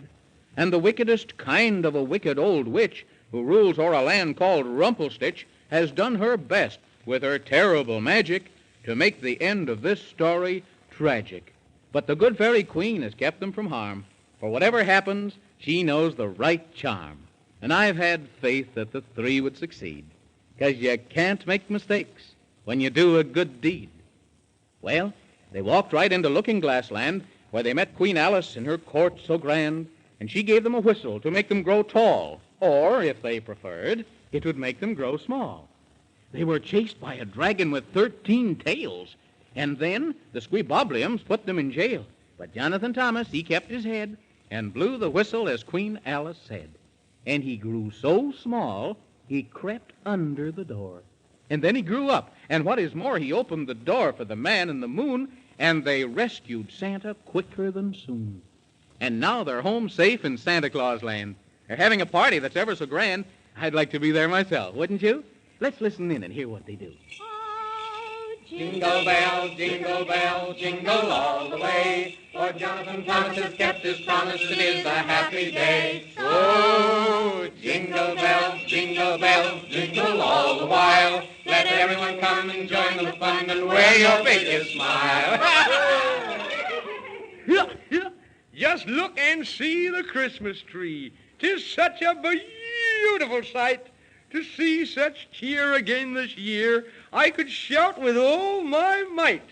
For Jonathan Thomas has kept his promise and rescued Santa Claus. He's as brave as can be, as you can all see. The bravest that ever was. Ho, ho, ho! How well I know. To me, he's such a joy. He's as brave as 10 men, and I say again, he's a mighty fine little boy. And now, I trow, the time has come for a speech to be heard by everyone. I told you I would, as I knew I should, and I always keep my promise. So now I present tonight's main event, A speech by Jonathan Thomas. For gracious sakes, to goodness, Jonathan Thomas, hurry up and make a speech. Yeah. And if I know you, it'll be a peach. But I don't know how to make a speech. Go right ahead. Make it out of your head. For everyone wants to hear how it could be that you rescued me and bring such Christmas cheer. But I couldn't have rescued you, Mr. Santa Claus, if it hadn't been for the man in the moon and everybody else that was so nice to help me. Oh, flim, flam, and flubdud. He's only trying to flatter, for he did it, I own, by himself alone. So don't believe such chatter. You helped me, Mr. Man in the Moon, and so did the three little dwarfs, Weasel, Sneasel, and Beezle. That's not very true, for it was you. And that's true, Blue. So don't try to spoof, for we have proof. And we speak the truth. Jonathan Thomas, you kept your promise and rescued Santa Claus. Yeah, yeah, yeah, yeah. Ho, ho, hee, hee. I guess you can see that credit is due where credit should be. But if the three little dwarfs hadn't taught me the magic words, the wicked old witch would have gobbled me up. I never heard of a magic word. Pray tell me, how does it go? I like a line of magic rhyme. So what is it, I'd like to know? It's very easy, Mr. Santa Claus. You say it this way. Hansquee, nansquee, giggly fay. Whenever the magic word you say of Hansquee, nansquee, giggly vay, it is my cue to appear to you. It is the magic way. Oh, hello, Your Majesty, if you please. Well, bless my soul, we'll have such cheer. For now most all of us are gathered here, but wait. There are two who are late. Well, speak of them all, and in they fall. Well, someone hurry and open the door, but wait a minute, for there's one thing more.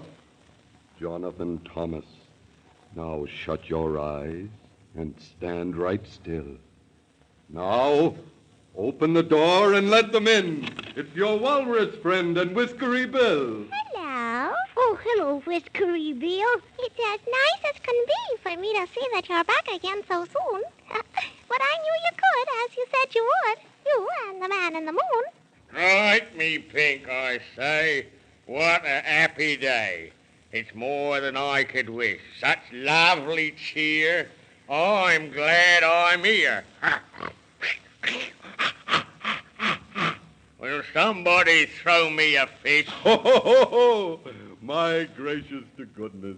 We're having a wonderful party. No thanks to that witch of Rumpelstitch, who thinks she's such a smarty. But let the bells ring out. We'll sing and shout and join in the fun with everyone. But we'll have to be fast, for the party can't last, because I've got to leave. For you see, I can't wait, or else I'll be late.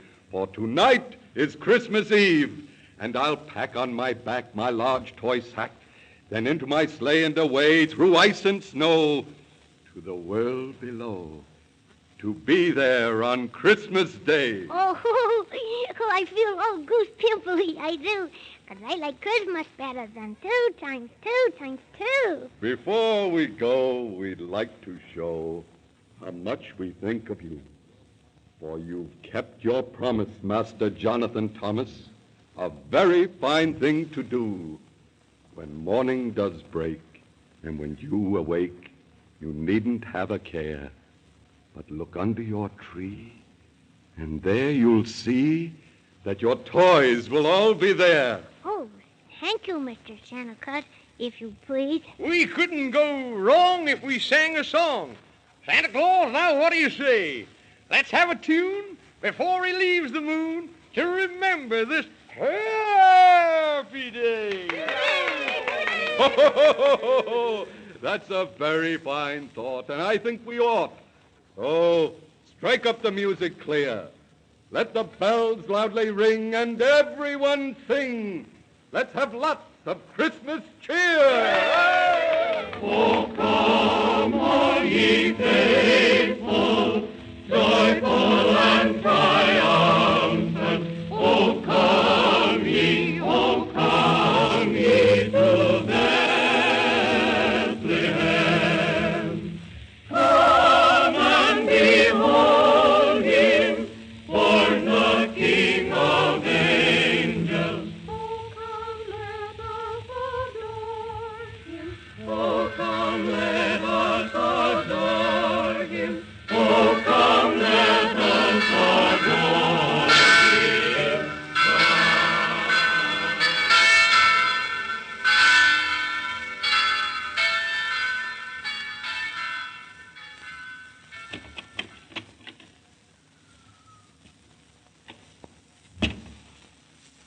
Jonathan Thomas.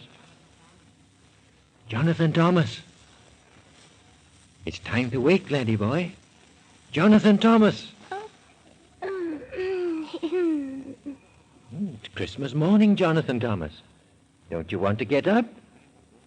Don't you want to see what old Santa Claus left for you under the Christmas tree? Oh, hello, Daddy. Oh, I've been up on the moon. And I already know what Santa Claus left for me. 'Cause he told me, Daddy. He did. Oh, well, you just think you know. Why, you couldn't guess in a million years. Is it a rocking horse and a sled and a train? Eh?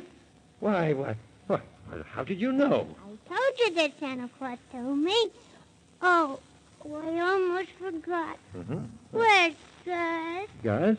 Why, he's right here by your side. Oh, my goodness. I thought he was lost. Hello, Gus. Oh. Now, come on, Daddy. Let's take Gus and go down the steps to the Christmas tree and... Oh, wait a minute, Daddy. I hope every boy and girl in the world will have as wonderful a Christmas as I have. And I wish I could see them all and say, Merry Christmas and a Happy New Year.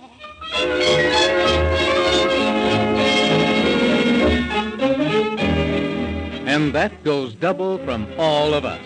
And what a happy Christmas we'll have, 'cause Jonathan Thomas has kept his promise and rescued Santa Claus. And now, a Merry Christmas to all, and to all, a Happy New Year. That was Jonathan Thomas and Christmas on the Moon, broadcasted in 1938. The Snow Queen is an original fairy tale by Danish author Hans Christian Andersen. It was first published December 21, 1844 in New Fairy Tales. First volume. Second collection.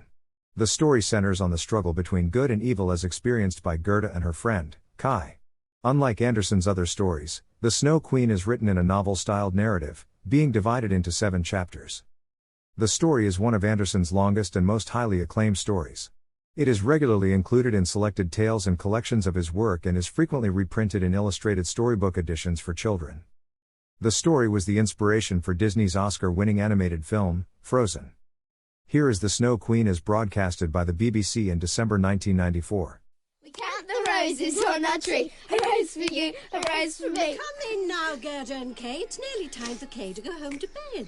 And if you don't come in quickly, the wicked troll will be after you. The wicked troll! Before he catches us, quick! And this is where our story begins. Our story of long ago.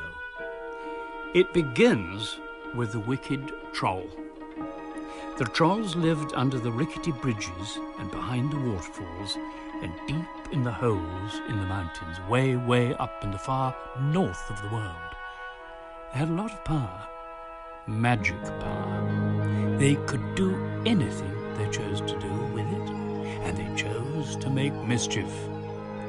But the wickedest troll of all was the one who thought up the trick with the magic mirror.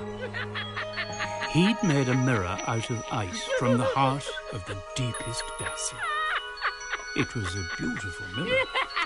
He gazed at himself in all his ugliness. Oh, me. And when he breathed on it, when he breathed his foul, yellow, stinking breath on it, and looked again, he found it distorted everything. Lovely, handsome, beautiful. Look at here. Look in my mirror. Is that me? Why, I'm as beautiful as a... No, you're not. It's my mirror that makes you look beautiful. It works the wrong way around. The wrong way round? So, The most beautiful things in the world look ugly. Ugly, muggly. Crinkled and tarnished and crackled and grizzled. Roses look like boiled spinach. Here. Why don't we try it on her? The most beautiful person in the world. the Snow Queen. Yes. Snow Queen. The Snow Queen. See what it does to her.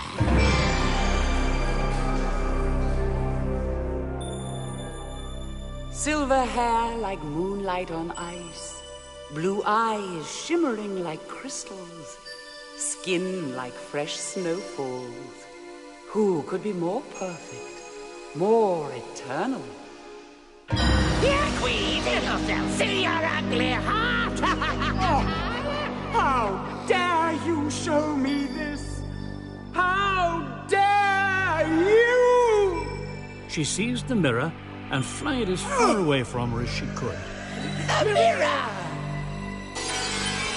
And it broke into 1,000,000 pieces, which floated into the air like the fragments of stars, like the dust of diamonds. Oh, the mischief now. The wonderful mischief now. The troll knew then that wherever any of those specks landed, they would cause ugliness. If they landed in anyone's eye, it would turn their heart to ice. And that is exactly what happened.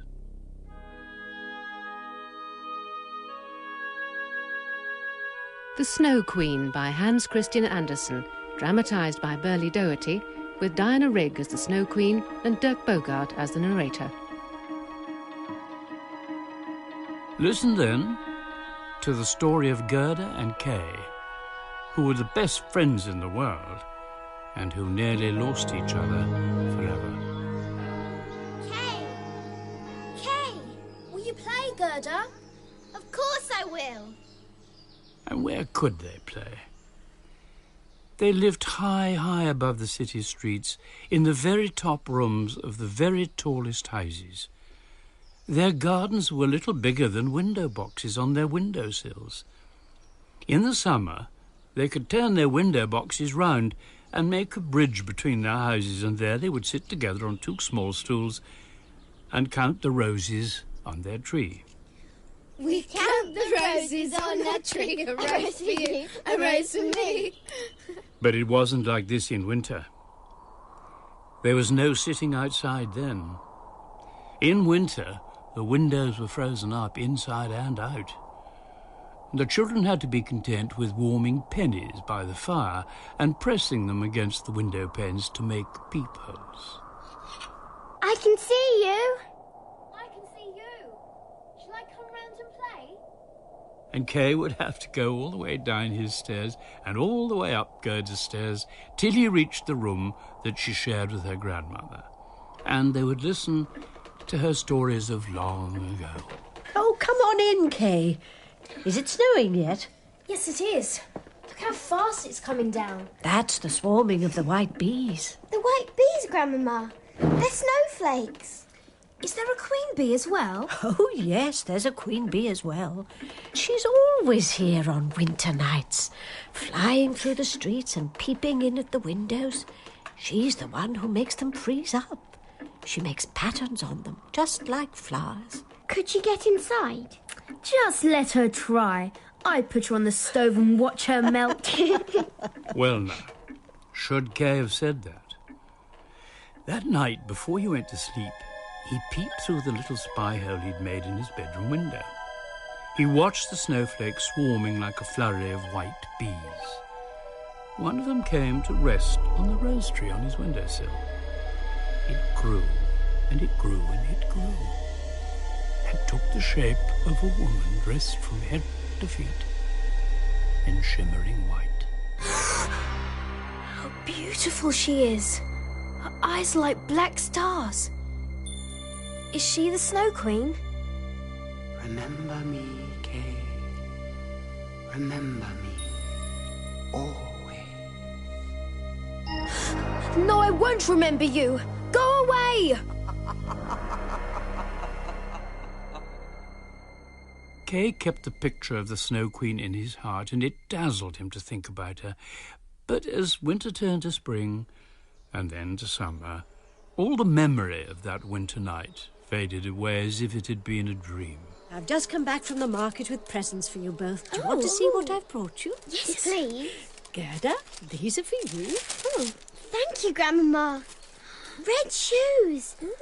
They're beautiful. I've always wanted red shoes. Are they really for me? Well, they're certainly not for Kay. But I have managed to buy him something. Oh. Here you are, Kay. Boots! Real boots! They're for winter, really, so they'll be a bit big yet. Try them on. Oh, they're perfect. You sound like a squeaky old mouse. Oh, I put a bit of wax on them for you. No, I like them like this. Well, we'll certainly hear you coming. What shall we play? We haven't counted the roses on our tree today. There might be more now. Some of them are dying already. The petals are falling. We can make patterns with them. Are you all right? Something in my eye. Can you get it out? Keep still. Let me dab it. I can't see anything there. Has it gone now? I think so. But my heart, it hurts. It hurts. Grandma! Oh, quick! It hurts. Oh, she's not there. I don't know what to do. Oh. Keep still, Kay. Let me hold you. It's gone. You sure? Yes, it's gone. What on earth are you crying for? I told you it's gone. Oh, these flowers are horrible. Stop it! What are you doing? You'll break our tree. I don't want to play anymore. Oh, I'm going home. Oh, these boots, they're too big. How can I be expected to wear them? It worked! It worked! My wonderful magic mirror! Right to his heart it's gone! And it'll never come out again! Never! How could Gerda possibly understand what had happened to her best friend? She thought she must have done something wrong and that he would forget about it the next day and come running across to play with her. But he didn't. The rose petals fell from the tree, and autumn came and then winter. Snowflakes fluttered down and the windows froze up. Gerda warmed a penny by the fire and pressed it against the glass to make a peephole. She looked across to Kay's house, and you can imagine how pleased she was when she saw that he had made a peephole too, just like he used to do. Kay, I can see you. Will you play? Play? No, of course I don't want to play. I'm studying the snowflakes. Oh, come round, Kay. I'd like to tell you both a story. Not me. I've been told I can go sledging in the square with the big boys. I'm off. Hey! Oh, look at this sleigh. Chris, dazzling me is so bright. I can hardly look at it. That's a real corker. Yeah. Can you see who's in it? They're all wrapped up, whoever it is. You'd get a brilliant ride if you tied your sledge to that. Go on, then. Yeah. I dare you to. Not me. Look at the speed it's moving. You do it. Not me. Oh, no chance. I will. I can catch up with it easily. Just watch. Oh, go on. Squeaky Boots is going to do it. Go on, little Squeaky Boots. Catch it. He hasn't got a chance. Look at him. He's actually stopping for him. How about that? Only just. It's off again. What a dazzler. Wow. Yeah. Go on, Squeaky Boots. Stop! Please stop! You're going too fast. I can't hold on any longer. Hold on tight. I don't want to lose you. Where are you? think you know me? I wish you'd stop. Can't you slow down? Say your prayers, little Kay. Our Father, who art in 7 times 3 is 21, 7 times 4 is 28. Who art in 7 times 5 is 35. Imagine a great white bird skimming across the snow, its wings furled back, spindrift whirling round it. Imagine Kay on his old sledge, bumping along behind it, clinging with all his strength to the tattered rope that towed him. Help! Help me! Ah! You did well, little Kay. You held on well. I've broken my sledge. Look at it. I'll never be able to get back now. Climb up next to me. There you are. That's better, isn't it? Up in my big sleigh. This is where you really wanted to be.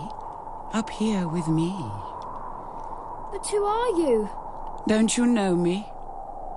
You're the Snow Queen. Sit close to me. Right here. Are you tired? We've made good headway, but there's a long way to go yet. Where are you taking me? I want to go home now. You won't be going home again. You won't want to. Now you're with me. Oh, how you're shivering.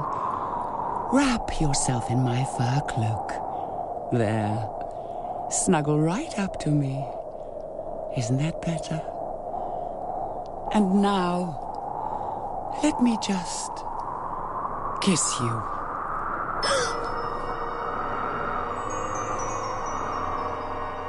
The Snow Queen's kiss went straight to Kay's heart and froze it as if it had been gripped in ice. He thought he was going to die. There. You're mine now. Mine for all eternity. From that moment, he forgot about little Gerda and about the grandmother who told him stories of long ago. All he could think about was the Snow Queen. He was entranced by her. I think... What do you think, child? I think you're very beautiful. And with that, the Snow Queen laughed and urged on her reindeer to fly like wild geese, swift and steady and sure as arrows, to the frozen north. Night came, and the sky drained to deepest black all around them, and still she urged them on. White day dawned, and drew on to night, and still they flew. Did you sleep, Kay? Not really. I can't stop myself thinking. What were you saying when you were on your sledge? You weren't saying your prayers, were you? I was saying my multiplication tables. Are you good at arithmetic? Yes. I can even do fractions in my head. Can you? And I know the areas and population of Denmark, and Norway, and Sweden, and Finland. And do you know everything there is to know, then, little boy? Yes.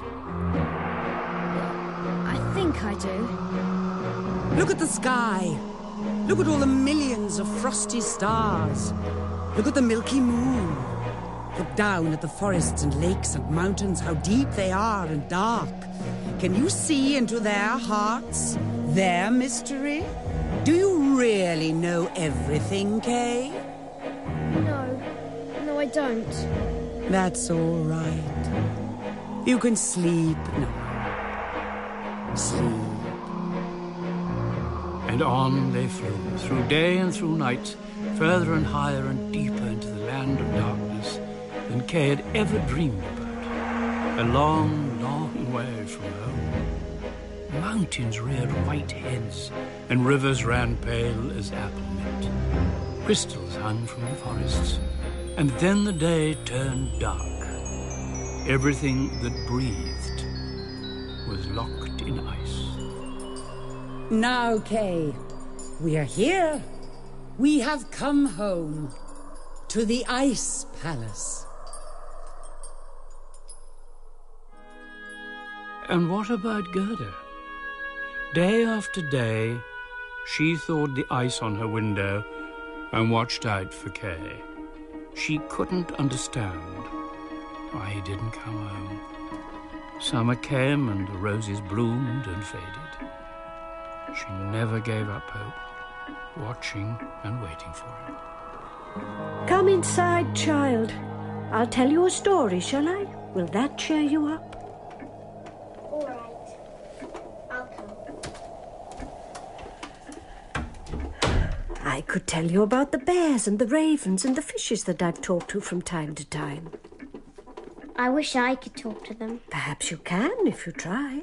Grandma, if you wanted to know where somebody was, who would you ask first? I'd ask the fishes in the river. They swim from the mountains and through the valleys and down to the sea. Oh, fishes must know everything there is to know, I would think. Would they tell me where Kay is? Can I ask them? You have to be good, child. With all your heart, you have to be good. I will ask them. There was Grandmother, fast asleep in her faded chair by the stove. Gerda kissed her goodbye and put on her red shoes and her cloak and put bread and cakes in her basket. She tiptoed out of the house and down all the stairs and through the streets of town until she came to the river. Fishes, can you hear me? Where's Kay? Fishes of the river, I'll give you anything. Look, I'll give you my lovely red shoes. If the river will give Kay back to me. There. Now will you tell me where he is?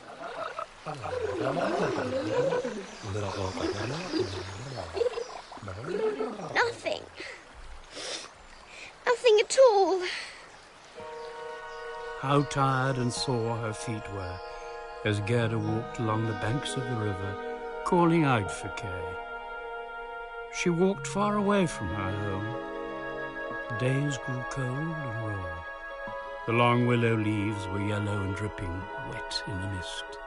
Leaf falling after leaf, and after the leaves came the snow in huge, white, silent flakes.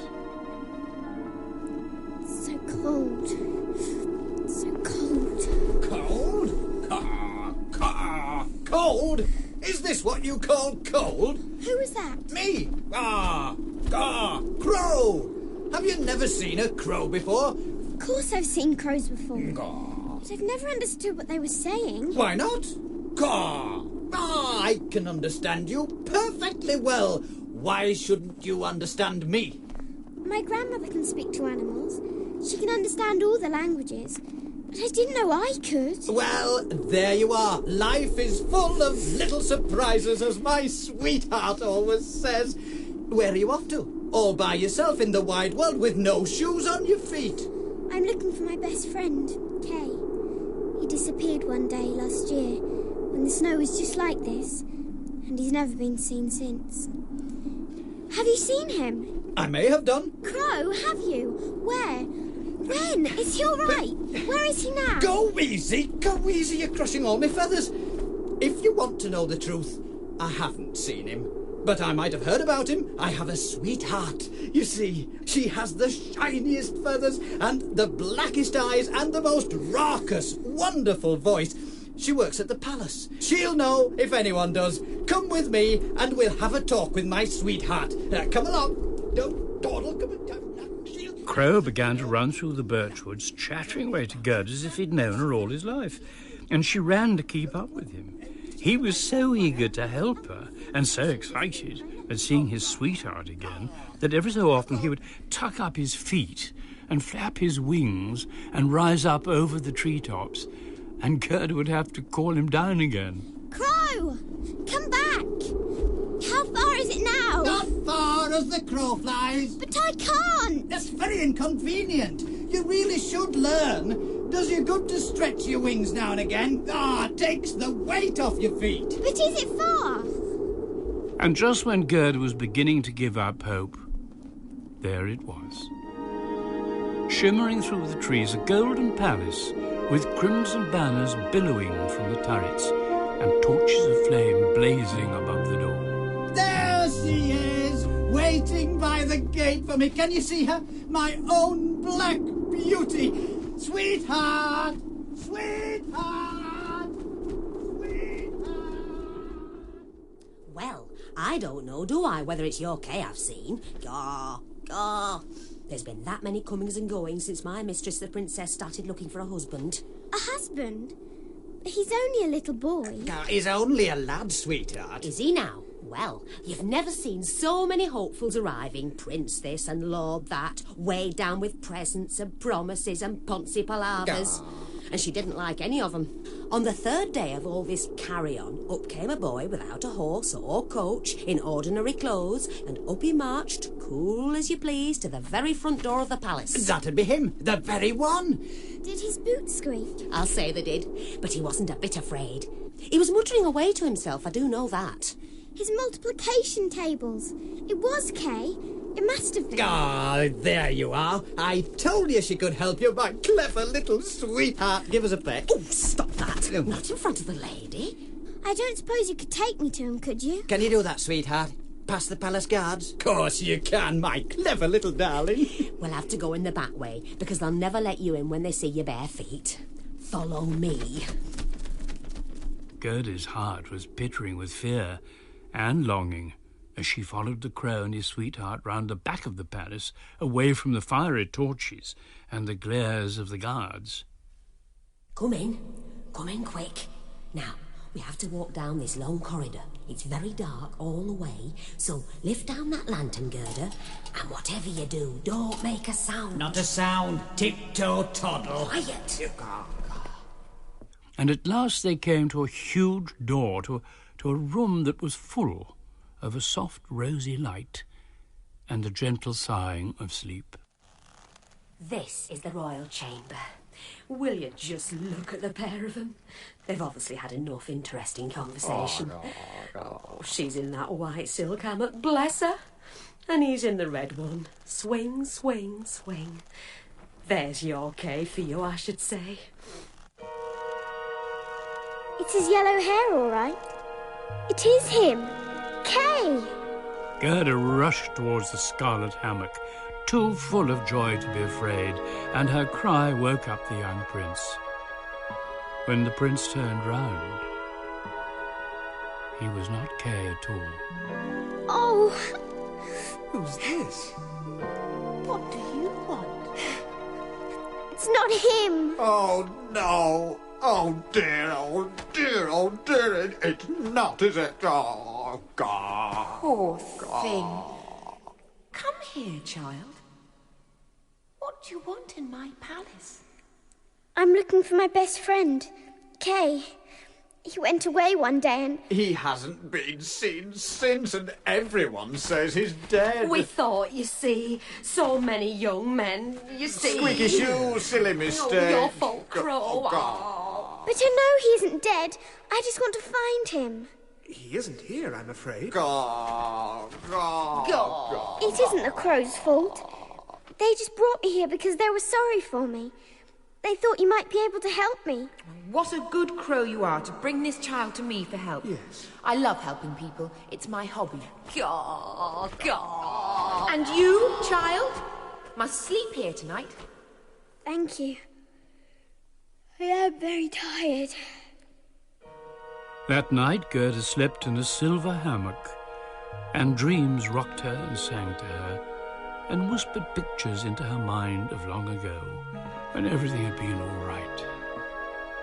When she woke up, she had a breakfast of bilberries and potato cakes, and then she was dressed in fine, warm clothes and taken out to the coach that had been prepared for her. Goodbye, little Gerda. Goodbye, and good luck in your search. Goodbye. Thank you for everything. Crow, you've been such a kind friend to me. God, there, don't set me off, whatever you do. God. Goodbye, everyone. Goodbye. Goodbye. Goodbye.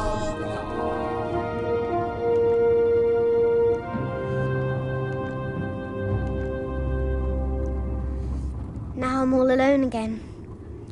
Grandmama says you should eat ginger nuts to stop you feeling travel sick. Oh, there's some under my seat. But I'd better save some for Kay. I'm sure it won't be long now before I find him. But Kay is far, far away, a prisoner in the vast, frozen palace of the Snow Queen. He never thinks about Gerda now. She belongs to the part of him that is ice, his heart.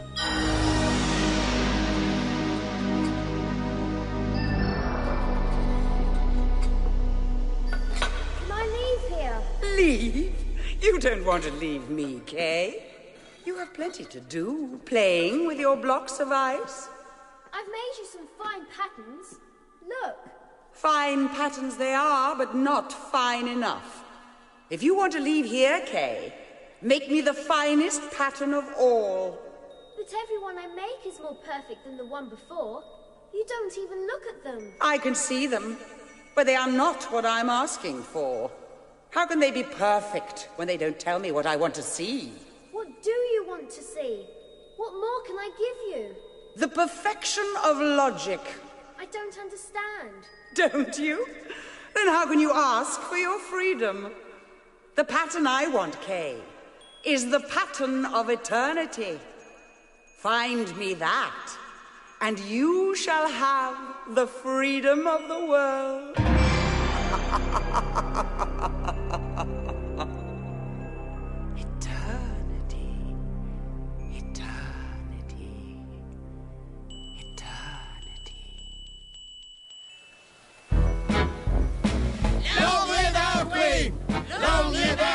Yeah, long live me. Oh, our gang is the roughest gang, the toughest gang, the scrubbiest gang.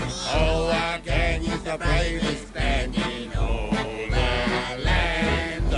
Give us your money or else you'll be dead. Give us your money or we'll swipe off your head. Our band is the mobber band, the clobber band. The robber band. Oh, our band is a robber band, the best in all the land. That's just now. Shush, you cackling gooses. Shut your mouth. Please say shush. So shush. Bedtime. Our queen is the biggest queen. I am. The hideousest queen. True. The lasciviousest queen. Oh, our queen is the biggest queen. Listen, will you? There's a coach coming, Majesty. Robber work to do. Over there. Do you see what I see, Mum? What do you see beyond your big red nose? Oh, through the trees. A silvery horse. I do see it too. A shining coach. I told you. Stand back, will you? Oh, robber girl. Stand back for her. Get down. Hey, you're too tall. Fatty, move. Oh, daughter. I want to see. Bend over, Ma. I think you climb on your back. Now, stand up. Come on, steady now. Steady. That's better. What are you looking at? Gold. Gold. Pure, shining, lovely gold. Well, snip, snip, snee. It must belong to the king himself, Ma. Chop his head off. Shall we, Mum? Yes. Go on, Mum. Go on, chop him off with his nut. Take it. Kill the coachman. Kill the king. And bring the guard to me, your robber queen. That's it, robber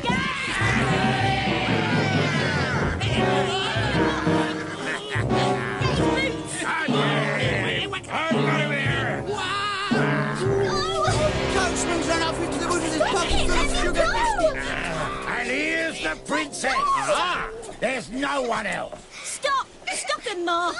I want the horse. Hey? I want the coach. I want the princess. Let's have a look at her. Oh, she's fat. She's delicious. She's been fed on ginger nuts and ham. She's as good as a fat little lamb. Oh, I can already smell her cooking. I want her. Oh, come on, Mark. No. I'll fight you for it. Oh, get off me! Stop biting me ear, you monkey! Ow! Let me have it then. Oh, tell, stop biting! I want them muff. I want them boots. Oh. I want to ride in a golden coat. Oh, get on with you! I've had enough. Oh, get on. Here. Once round the forest, daughter, and then bed, mind. What are you lot staring at? Anyone else? Want a scrap? Yes, please.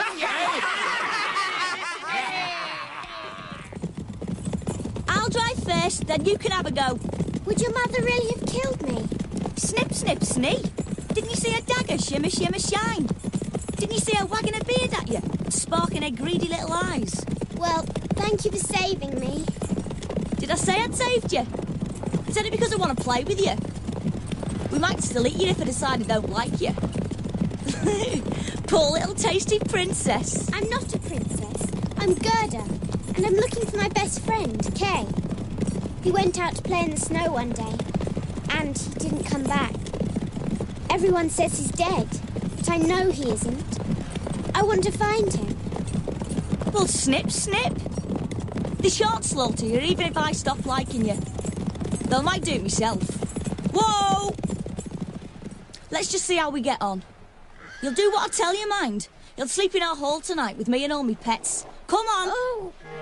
A great, dark, shambling ruin of a place it was, made of logs with wild grass growing on the roof, and the yellow light of candles glimmering through the slits. This was the robber hall. Gerda was pulled through the door, and there was such a reek of sweat and beer, of smoke and candle fat, of animals and their droppings, that she nearly retched. What's up with you? Don't you like me beautiful home? Robbers lay curled up by the fire so close to it that you'd think their grisly beards were set alight. Some lay head down on the long table, snoring into their spilt ale cups. Others swayed or reeled to the music of the fiddle. Shut up! That's better. You dogs aren't allowed to bark. Don't look so worried. They won't bite you unless we tell them to. Are they your pets? Not likely. I'll show you me pets. Come up to me chamber. They're all mine, these pigeons. Here, I'll give it a kiss. Go on. You won't bite your nose off. No.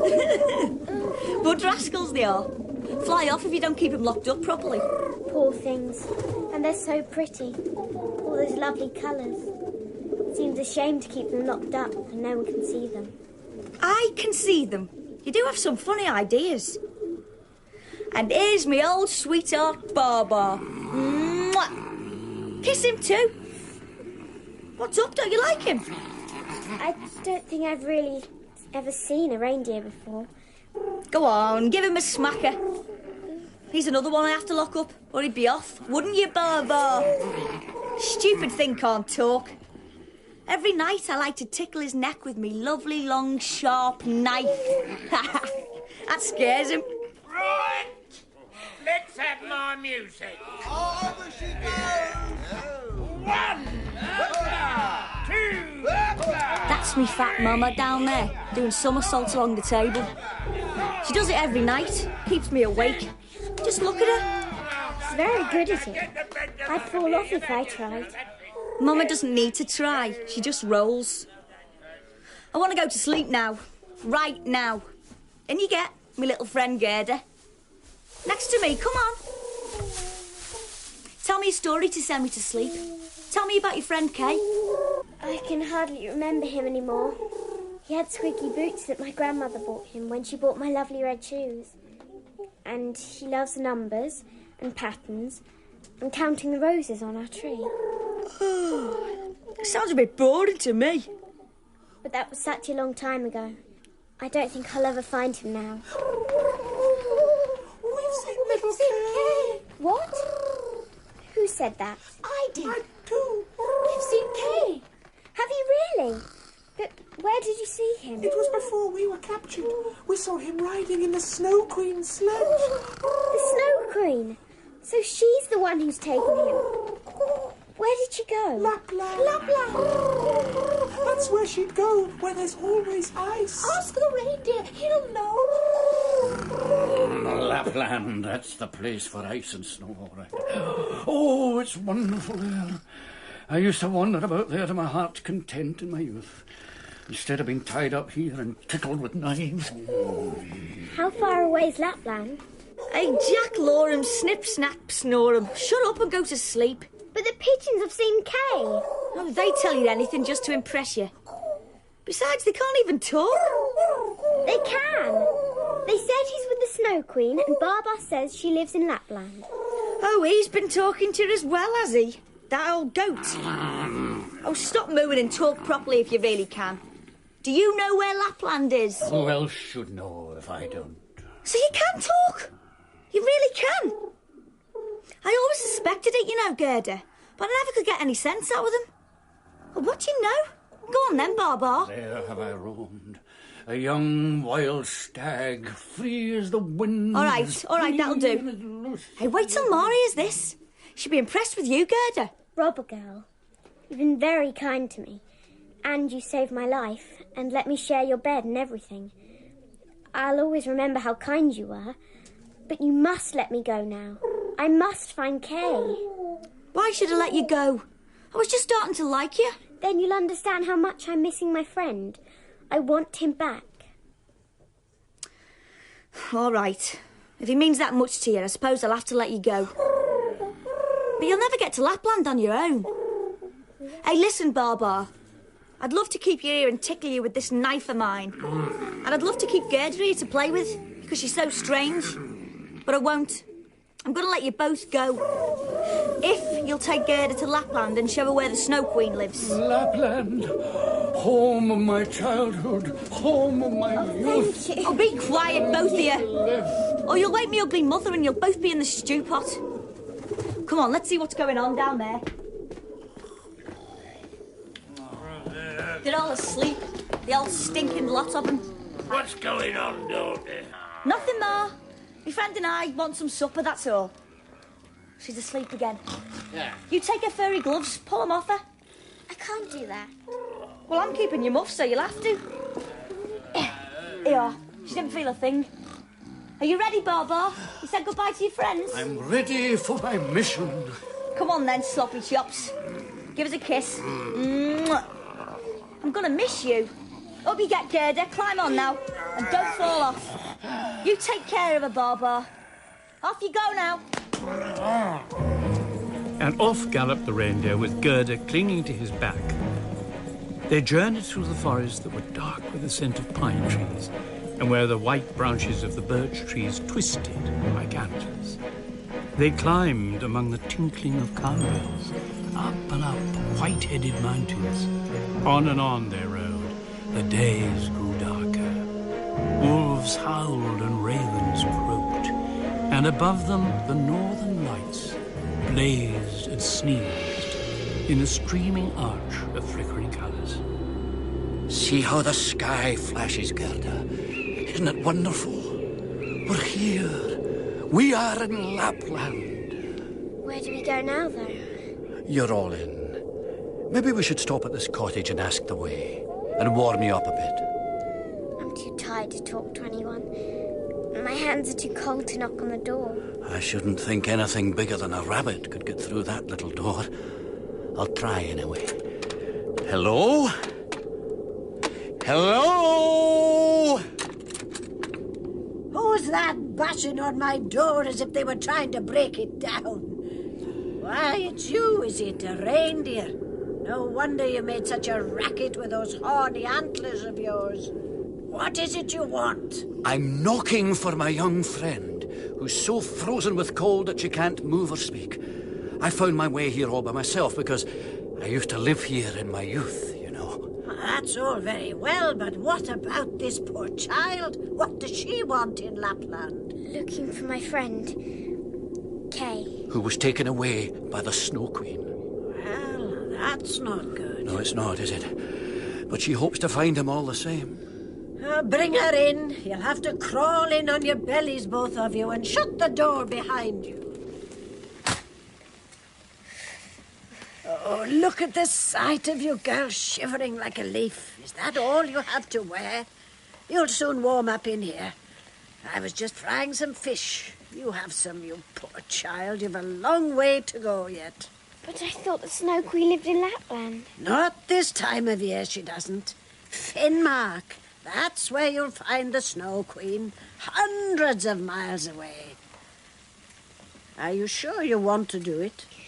I want to find Kay. There, I can do without tears. I'll write a few words on a piece of dried cod and you can take it to the Finn woman up there. She'll tell you where to go if anyone can. And once again, Gerda and Baba set off into the endless night with the old woman of Lapland's piece of dried fish strapped to the reindeer's back. Nothing moved around him. No streams, no birds. Everything was silent, and everything was still. We've been miles and miles and miles, and everywhere is the same. Ice, ice, nothing but ice and snow. How can anyone live here? Here's a house.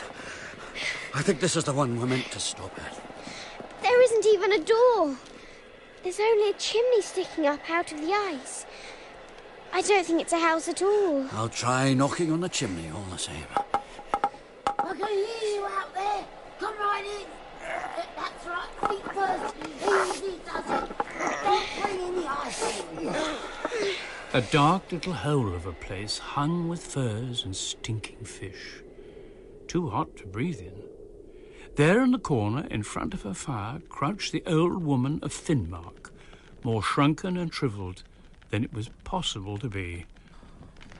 He's hardly got any clothes on. Well, neither should you have if you've got any sense, child. Take those hairy gloves off, girl, and your cloak at least. Well, warm your toes up, that's it. Oh, get me out of here. It's too hot for me. I think I'm going to faint. Oh, look, let me put some ice on your forehead. There, now, isn't that better? You can swelter in here or freeze out there. I don't mind, it's your choice. But let me give you a bite to eat before you go. Oh, what's that you've got, girl? Dried fish? Oh, just right. Pop it in the pot. No, it's got a message on it. It's about my friend Kay. Please read it. Oh, it's from the Dane, is it? Well, it's good fish. Don't worry, I'll read it first. Snow Queen. Oh, dear. Well, I'm certainly not going to waste it. Baba, please ask her what I can do. Old Lady of Finnmark, you're so wise. What now? Surely you can do something for little Gerda here. Oh, what should I do for her, if I could? Make her as strong as 12 men, so she can overcome the Snow Queen. As strong as 12 men? That would be a fine thing. But you can do it. Oh, could I now? If you must know, her little friend, Kay, is with the Snow Queen, sure enough, but he's quite happy, you see. He thinks her ice palace is the best place in the world.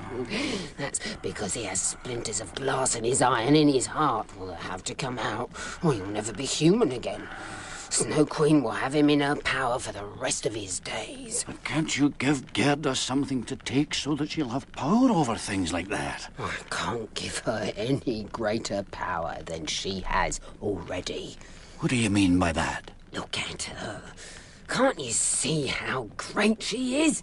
Human beings and animals are forced to serve her, don't you see that? Well, see how well she's managed in the world, in her bare feet. Child that she is, and all alone. I can't give her any power. It's in her heart. If you could just tell me where the Snow Queen lives, I'm sure I could manage. Snow Queen's garden begins 10 miles from here. Take Gerda as far as the big bush with red berries and no further. And don't stand about gossiping. She's a strange woman, Snow Queen is. That's for sure.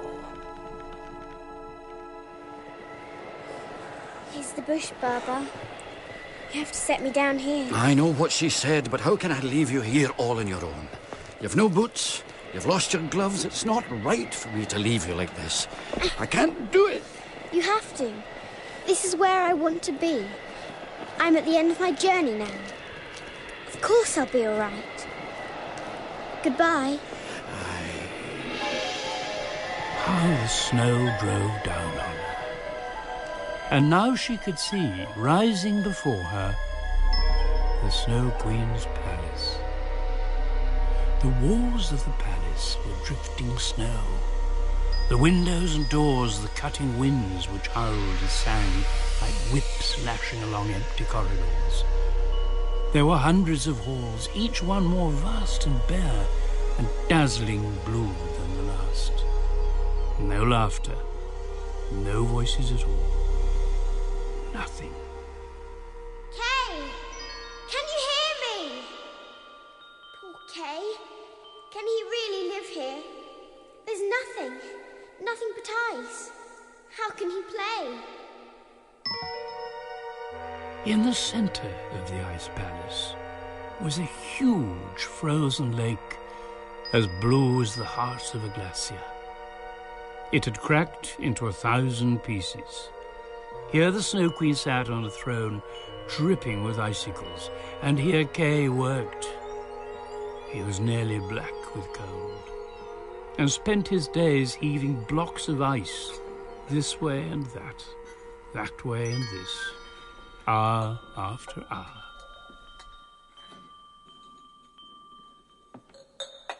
Still busy, my Kay?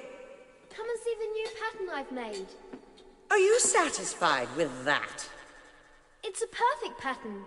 It's interesting and clever. The geometry is good. But it's not the pattern I want. I don't know what you mean. What more do you want? Eternity. Have you forgotten?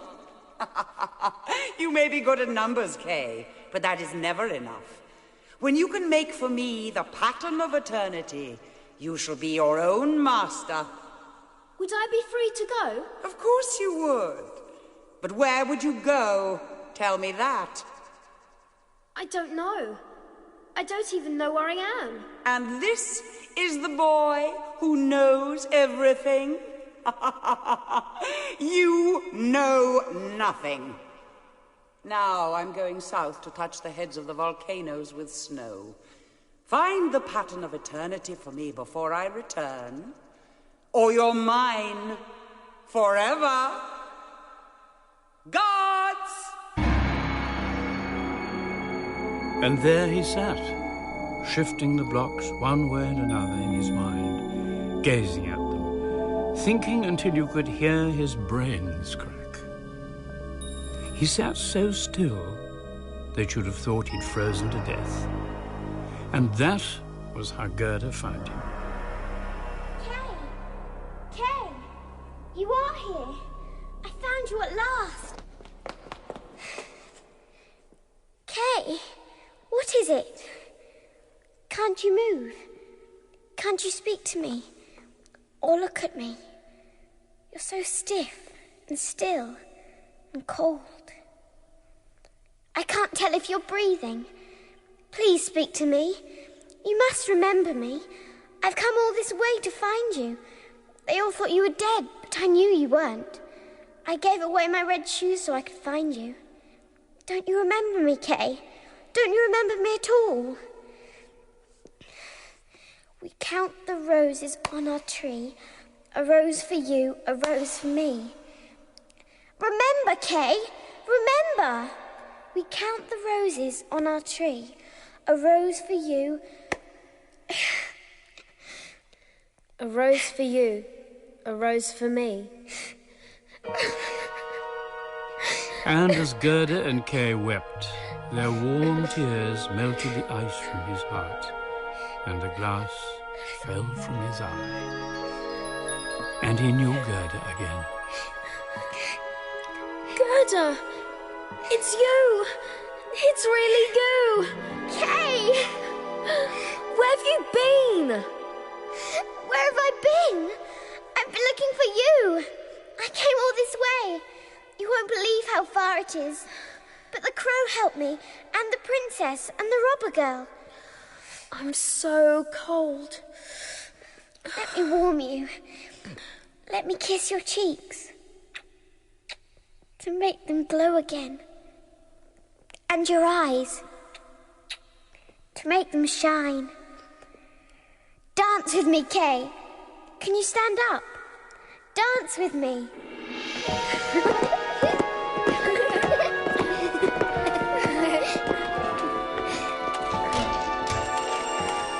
Look, Kay.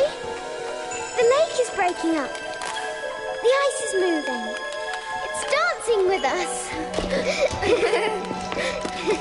The blocks are making shapes. All on their own. They're spelling out letters. That's an E. There's T. E-T. E-R. Eternity! Eternity! That's the pattern she wanted. I'm free! Gerda! I'm free to go home!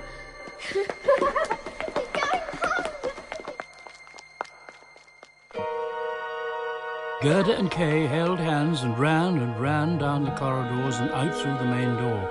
They turned to look back for one last time at the ice palace, rising like blue coral out of the sea of snow. The Snow Queen swirled down in her sleigh, passing over their heads, as if she couldn't see them at all, as if they were too small for her to notice. They were nothing to her. It was as if Kay's relentless toiling and Gerda's long search for him had been just a moment of play for her. In all the crevices of the earth, the wicked trolls laughed in ecstasy to see how well their trick had worked. We're nearly out of the palace grounds, Kay. Here's the tree with the red berries where Baba left me. And here's Baba. So you found your friend, Gerda? I can understand you. Have you been waiting here for me all the time? On and off. You've been away for a long time. I brought my wife to meet you. Hello, Gerda. Hello, Kay. Hello. I've heard so much about you. I have milk for you both to help you on your way. And then we'll carry you both to the old woman of Finnmark's house. Gerda and Kay clung onto the reindeers' backs. They really were on their way home. They were warm and well-fed, and happy as they sped over the mountains that were shimmering in sunshine. The icicles were melting. Set us down here, Baba.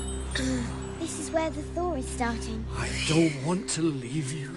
But this is your home. Lapland. You're here at last, and you have a wife to share it with. You'll be happy now, dear Baba. I'll never forget you. Goodbye, Gerda.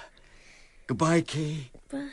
Look after my little Gerda for me. Goodbye. Goodbye. Bye-bye. Bye. Goodbye. Gerda and Kay turned away, sadly. And at last they came out of the lands of snow. The long, long journey was coming to an end. In the fields and roadsides, spring flowers were opening out. Kay and Gerda walked hand in hand towards the towers and spires of a big town. We're here. This is our town. And our street, Kay.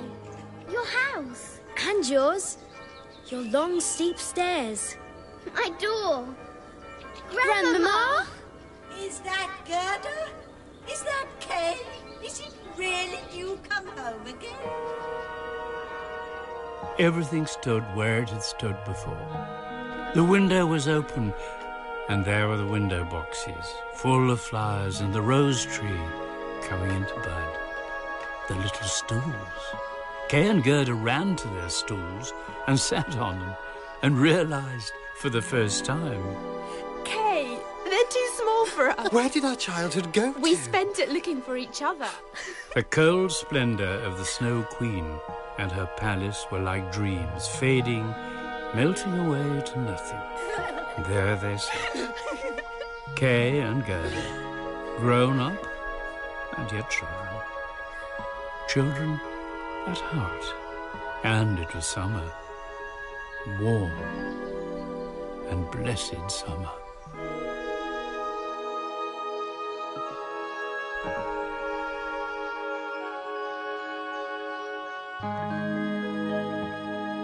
The Snow Queen by Hans Christian Andersen was narrated by Dirk Bogarde with Diana Rigg as the Snow Queen.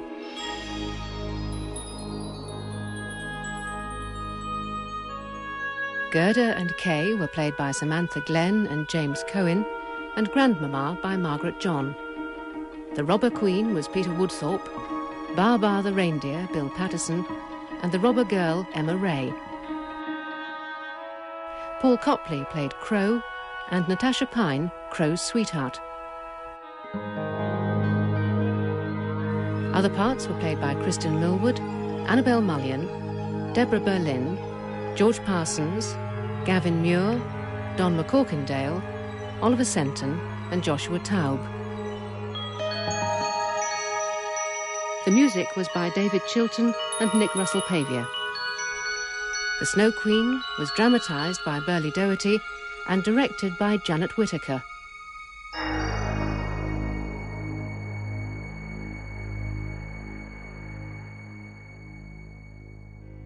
That was The Snow Queen as broadcasted by the BBC in December 1994. When it comes to finding Hanukkah-related programming, there is some mentioned including famous radio shows, but I was having a hard time looking for these shows that were related. Unfortunately, many Jewish or Yiddish type of programming didn't survive. The Yiddish Radio Project is a co-production of Sound Portraits Productions and Living Traditions. The Yiddish Radio Project is dedicated to rescuing every surviving recording from the golden age of Yiddish radio and to disseminating knowledge and interest in the forgotten radio renaissance these recordings bring to life. Through a series of NPR documentaries, a national tour of live events, an accompanying website, and CD compilations, the Yiddish Radio Project is committed to making a lasting educational, cultural, and artistic contribution to the appreciation of this important, overlooked chapter in the American experience. We will play some of their programs at a later time. Mama Bloom's Brood, circa 1934, combines elements of the soap opera with those of the situation comedy. The episodes are 15 minutes long and serialized as well as having a domestic focus, tending to place the show in the soap opera genre. But the treatment of plot and character is light-hearted and humorous, similar to what is found in the myriad of sitcoms that sprang up during radio's golden age. Papa Bloom, Jake, has reached retirement age, and with some astute help from Mama, Becky, sells his knee pants factory at a nice profit. Together with their brood, daughters Yetta and Sarah and sons-in-law Harold and Sydney, they embark on an automobile trip to Hollywood to enjoy their first vacation in 25 years. The party has various adventures along the way. They stop at a resort hotel in Michigan, where Jake stuns even himself by proving to be a fantastically lucky bridge player. In the Arizona desert they are terrified by Indians, actually movie actors, but escape with scalps intact and soon reach their destination. There Jake, who Becky says is never happy unless he is worrying about something, invests in the motion picture business even though he knows nothing about it. Mama Becky Bloom is a delightful character, much like Molly in the Goldbergs, with which this series has been compared. She speaks with a heavy Yiddish accent and has trouble with both American English and history. In the desert, she tells Jake that they probably won't see any Indians because she's pretty sure that General Custer killed all of them. She also peppers her speech with fractured platitudes like you can't make a zebra change his spots and you shouldn't go to the well with the same bucket once too many times. The program was syndicated about 1934 by Broadcasters Program Syndicate / Bruce Eels and Associates. Here are 3 episodes of Mama Bloom's Brood entitled, A Picnic Proposed, The Picnic Planned, and Finding a Place. Well, well, well, here's Mama Bloom's Brood.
is just before dinner in the Bloom household.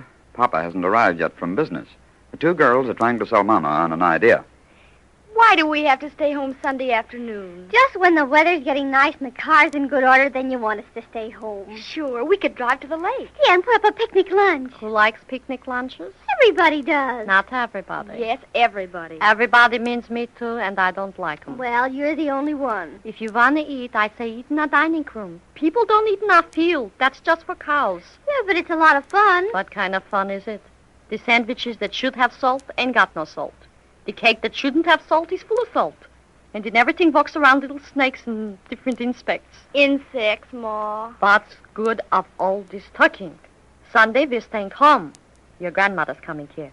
And if you girls ain't, your father's going to be very mad. But she was here last month. Why does she have to come on a Sunday? She couldn't get away any other day. I don't see why not. She's got all week to come over. Why does she have to pick on a Sunday? She can't go around on a streetcar by herself. English signs she can't read. And Sunday's the only day your Uncle Morris has got the time to bring her in the car. Oh, my goodness. Is Uncle Morris coming, too? He makes me sick. Oh, darn it. Well, if they are coming and there's no way out of it, why can't they just come along on the picnic? Your grandma's too old for picnics. And your Uncle Morris, he can't go either. He's got bum dogs. You shouldn't say bum dogs, Mother. Say he has foot trouble. Foot trouble, bum dogs. Morris has got bunions. Well, why doesn't he see a chiropodist? Darling, when a man has got bum feet, how can you cheer him up? I'm not interested in Uncle Morris and his bunions. I wish they weren't coming on Sunday. Me, too. You can't have any fun when Grandma's around. She's so quiet. What do you want your grandma to do, play our saxophone? No, but when she's here, we just sit around and talk. Don't you love your grandma? Oh, sure, I do. Sure you do, but only on weekdays. Listen, if you have to go, I can't chain you in the house. You ain't convicts. You mean convicts. Well, then you mean we can go to the picnic? Ask your papa. Oh, he won't let us go. I should say not. If Grandma wants to come over and Uncle Morris, too, we'd break a date with the President of the United States. You oughtn't to be so anxious to see her. She's your mother-in-law. Grandma Bloom is all right. I'll never forget the present she gave me when I started housekeeping. What was it? A beautiful mop. She bought it retail, just like a Gentile. That's a swell present. A mop. Why didn't she get you something ornamental? It was a beautiful mop, the very best. Oh, I think that's a terrible thing to give anybody for a wedding present. What good is a vase when you need a mop? What did Papa give you for a wedding present? Papa gave me the same as I gave him. Nothing. Say, listen, money wasn't so plentiful in those days. But Papa had a position then, didn't he? Your Papa had a job, not a position. $9 a week is only a job. Is that all Papa made when you got married? That's all. $9 a week, a job, and $51 in cash. We made up our minds we wouldn't be married until Papa had saved up $50. So one day he came to me and he said, Becky, I have $51. Now we can do it. So we did it the very next day.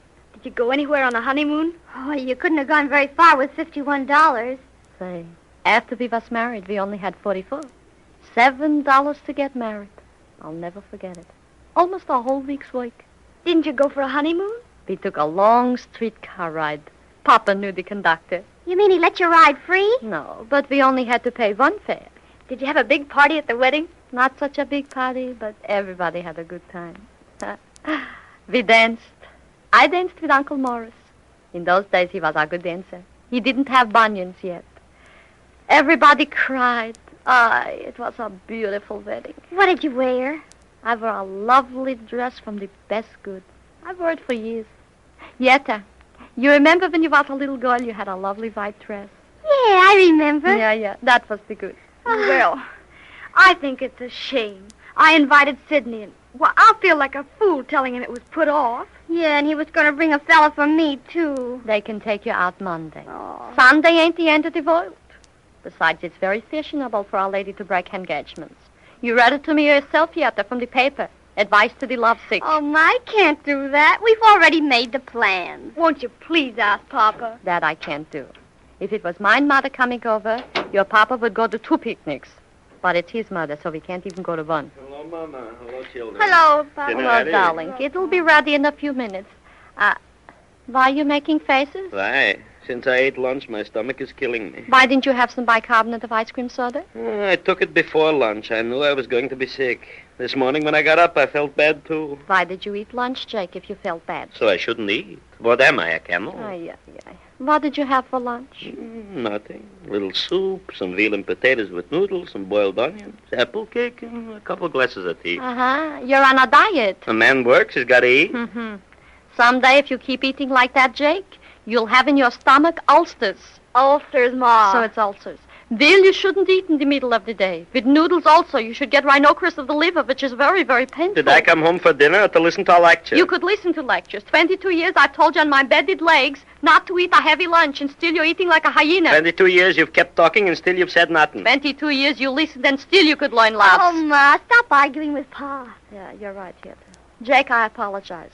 If you want to have indigestion, go ahead and have it. From your stomach trouble, I don't get headaches. Papa. Are you starting? No, but...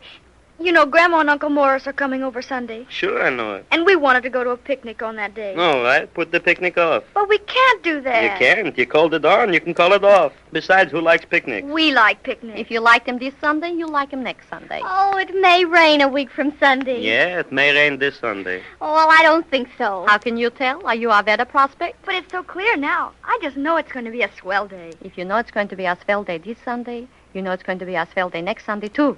Don't be so gloomy. Be an optician. Oh, you mean an optimist, Ma. I thought an optimist was a man who makes up spectacles. Come on, let's eat. All right, Jake, it ain't ready, but sit down. If it ain't ready, what's so good to sit down? Sit down and eat a radish. With my stomach, radishes. Chew it, and it won't hurt you. Radishes talk back to me. Don't answer them then. How about the picnic? I told you a week from Sunday we'll have a picnic. I'll have the car washed. I think if you called up Grandma and you told her that we were going out, she wouldn't mind coming the next Sunday. I wouldn't do it. It wouldn't hurt you any if you did. How can you call up Grandma and tell her not to come over? Because we're going out in a field and eat sandwiches? Yeah, she would be highly hurt. Of course. You can't say to an old lady, rather than see you, we're all going out and be uncomfortable. Maybe she'd come along. What? Grandma at a picnic? 87 years she eats in a dining room, and now she should eat in a pasture. Sure, she's too old for such nonsense. And your poor Uncle Morris with his hot dogs. How would he act at a picnic? Like a bull in a Chinese closet. Well, I wish you'd let me know so I can tell Sidney. Sarah, 1 hour we've been letting you know, and still you're mixed up. Oh, it wouldn't hurt them any to go along if they're so anxious to see us. They pick the most inconvenient days to come calling. Yeah. Inconvenient? Who is it inconvenient for? It's inconvenient for me and Yetta. Listen, I'm sick of talking all day downtown. My partner's crazy. My stomach is burning me. So with all my other troubles, I should call up my own mother and my poor brother Morris and fight with them all about a couple of sandwiches that'll give me worse indigestion than I've got now. Let your papa alone with his indigestion, Sarah. Can't he enjoy poor health without you bothering him? Sure. I am laying down the law. Sunday comes Grandma. Picnics we'll have later. If you've invited somebody, you can uninvite them. If he's a businessman, a cancellation is nothing new. Shall I call him up then and tell him it's off? Tell him what you please. If Grandma's coming here Sunday, we can't run away. Her we can't take to a picnic, so the picnic is canceled. Don't bother your father. Call up Sidney. Oh, what'll she tell him? Sure, he'll think I'm crazy. Tell him the picnic, which we was going to have Sunday, has been postscripted to next Sunday. Yeah, and what'll he say? How can I tell what he'll say? Am I a magician? Whatever he says, the picnic is off. Call him now, and then we'll sit down and eat. Yeah, hurry up. Dinner is almost ready. All right, I'll call him after dinner. Call him after dinner.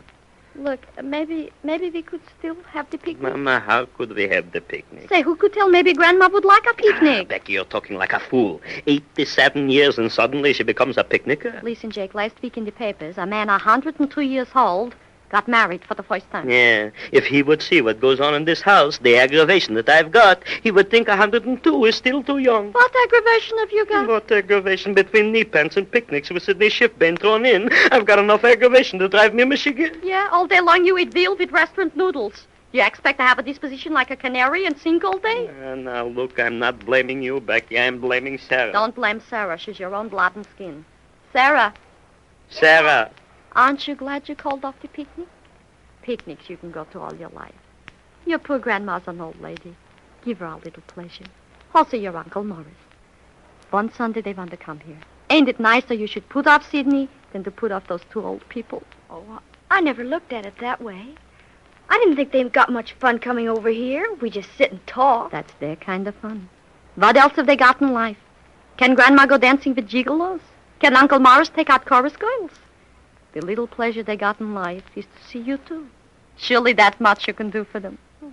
Gee, I guess you're right, Ma. Of course I'm right.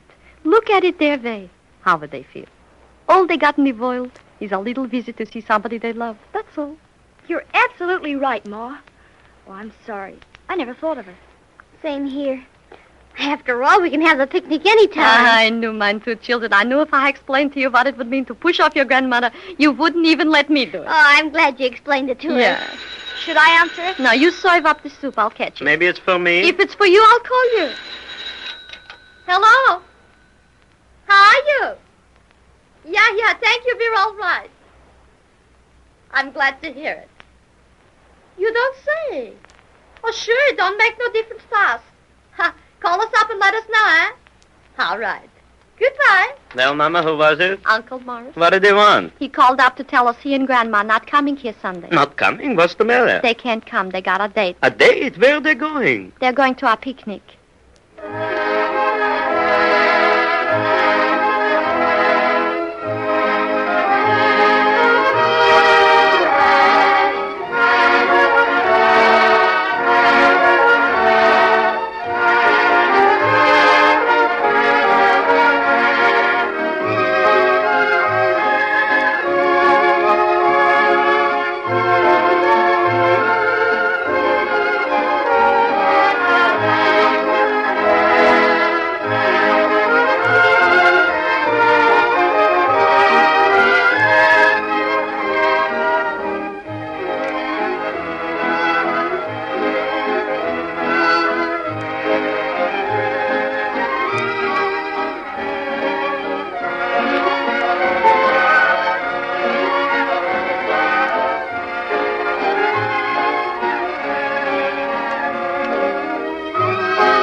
Well, here's Mama Bloom's brood.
Well, the Blooms are going on a picnic. We find the girls helping to pack the lunch, and Mama says... Don't get excited. But we're late. Do you realize it's pretty near noon? Does it say somewhere in our big book that our picnic must be started before 12 o'clock? I know, but the earlier we start, the earlier we'll get back. We haven't even started yet, and you're worried about getting back.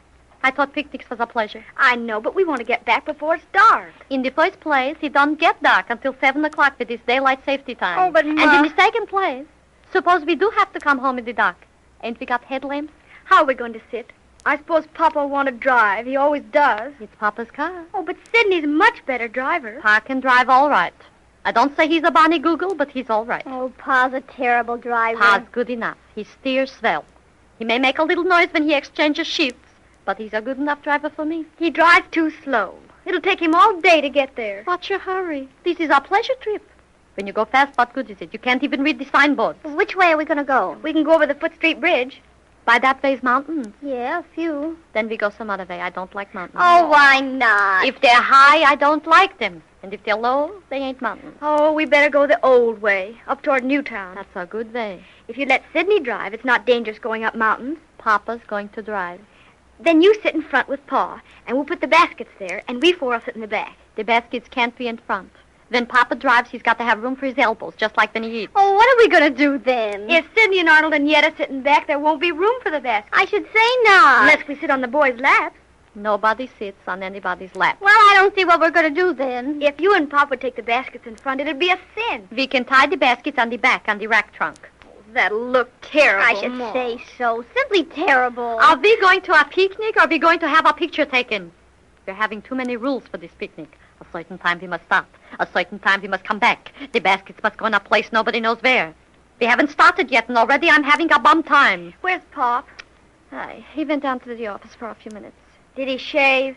Sundays he don't shave. He can't go then. I can't go then. I didn't shave either. Oh, I'd think he'd have a little pride about the way he looks. Your Papa looks all right. You ought to be glad he don't wear a beard. Oh, if he wore a beard, I'd die. Mm-hmm. Some nice men wore beards. Look at General Grunt in history. Oh, I don't care. He ought to shave. When he comes home, I'll ask him to take just a quick shave. Sarah, I'm giving you good advice. Don't ask him. In the first place, he didn't want to go. So if you ask him to shave, the whole picnic will be suspended. Besides, Papa ain't no sport. Next thing, you'll be wanting him to wear a tuxedo like a waiter. We'll be a fine-looking crowd. Baskets all over the car. Papa without a shave. And you in that old dress. This dress is all right. It's good enough for picnics. Why don't you wear your good black one? $2.25 a yard I paid for that silk. And you want me to wear it to be stung by a caterpillar. Oh, caterpillars don't sting. All right, a wisp. Well, you should wear it, Ma. Yeah, Ma, you look 10 years younger in it. Yes, you do. Honest you do, Ma. You told me that about my new hat. Well, it's true. Well, I'll wear my black dress. It'll make me look 10 years younger. My new hat will make me look 10 years more younger. I wear a couple more things, and I won't be born maybe for 2 years. Oh, then you're going to wear it? No matter what you say, my best dress I don't wear to sit down on trees. Ants can crawl on this dress. If they don't like it, they don't have to crawl. Why are you always talking about ants? Because to our picnic comes ants. They don't need an invitation. I'll bet you the minute we get there, the ants will be telephoning all around to the other ants, telling them to come over. The Blooms is giving a picnic. Say, an ant's got to make a living, too. Oh, I'll bet there won't even be any ants. No, maybe not, but there'll be cows. You know, I heard someplace, if you see a cow, don't wave in front of him a yellow rag. Ma, in the first place, it's a red rag, and in the second place, it's a bull. Bulls, cows. How can I tell the difference? Am I a zoo? I like animals. Well, Sarah, you should live in Africa then, with kangaroos, zebras, giraffes, and whales. Me, I like tame animals like a lamb chop. Speaking of food, what have we got? Well, you should see. In the first place, potato salad.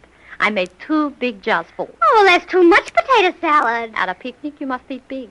Even if you got no appetite, it's a rule. What else? 2,000 hard-boiled eggs. 2 dozen hard-boiled eggs for 6 people? Maybe a tramp will come along. Well, what else have we got? Pickles, 2 kinds, and chow-chow. Sounds good. You ain't heard something yet. A tongue sliced, not like cigarette paper. Thick slices with corned beef. A whole chicken.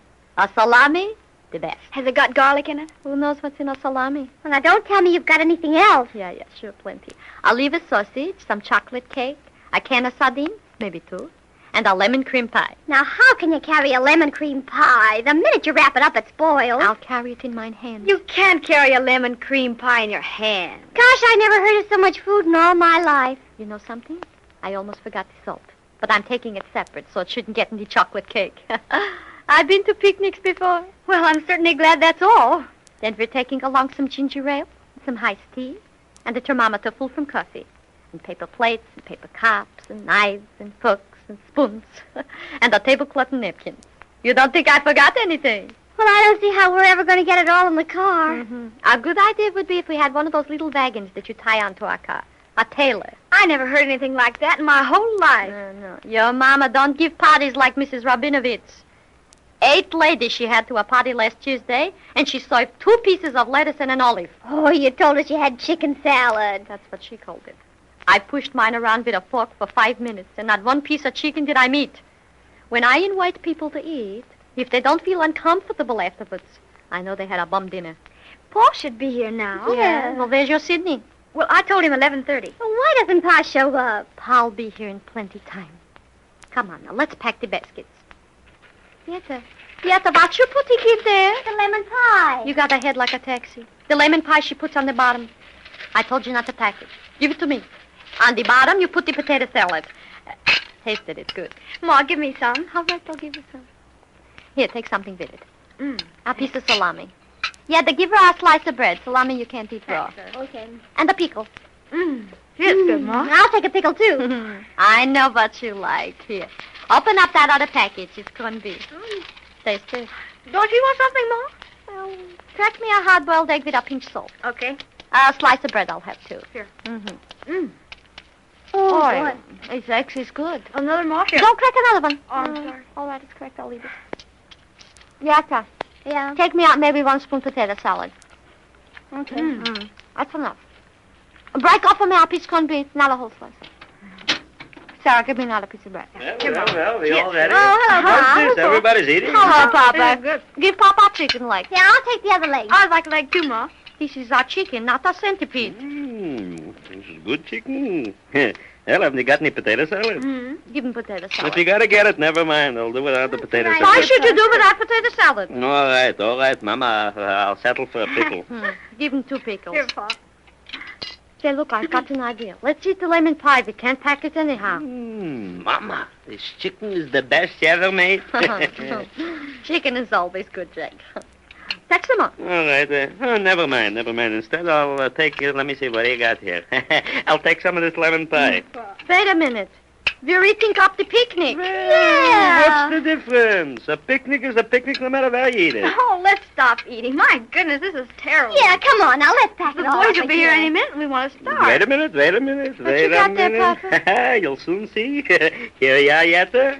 And one for you, sir. Oh, and gee. one for you, Mama. Oh. Fair for everybody. Look, he bought us Google. Well, I put on top of the potato salad, Ma. Well, you better put the chicken. The chicken's all gone. See, I told you we'd be short of food. We haven't even started and already the chicken's gone. Well, what'll I put in my basket? All the little packages. We can't do it in 2 baskets. There's no use trying. A toy basket's in the pantry. Get it. Not the one with the cat in it. Oh, let's take the We cat. don't need animals. We got Sydney. Sydney's not an animal. All right, don't fight.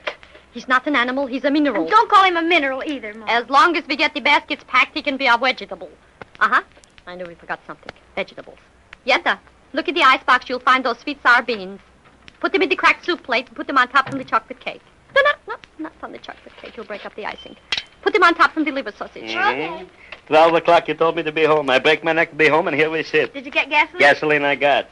Oh, you should have had the oil change, Pop. Yeah, and put water in the red jar. Am I a fool? Everything I did, even the spare tire I had pumped up. As long as Sydney's coming along, I only hope we have a puncture. Yeah, there's Sydney. Oh, I guess he stopped to pick up Arnold. Arnold's coming too. Yeah. Where are we all going to sit? Who's going to drive? I'll drive, and your mom will tell me how. Oh, we four can sit in back if we put the baskets in front, Pa. When Pop and I sit in front, there's no room for baskets. Yeah, I gotta have room. Why don't you let Sydney drive? In my car, I drive, and we go to Sydney's picnic in his car, he can drive. Jake, drive slow. All right, Mom, I'll drive slow. There's Oh, gee, I hope Arnold works. Jake, you took a long money. You know, in an Yes, automobile. yes, I took a long money. Hello, Mr. Bloom. Hello, Hello, Mrs. Hello, Bloom. Sydney. Hello, how are you? Well, we're Hello, glad Arnold. you're coming with us, Sydney. You too, Arnold. Can I help? You want me to drive? I'll drive. We know, Sydney, you're a very good driver, but if anybody but Papa drives, I get very nervous. Quite a gang, huh? I guess the best way will be if we four are sitting back and you put the baskets in front with you and Mrs. Bloom. In the front will go no baskets. Don't get excited, Papa.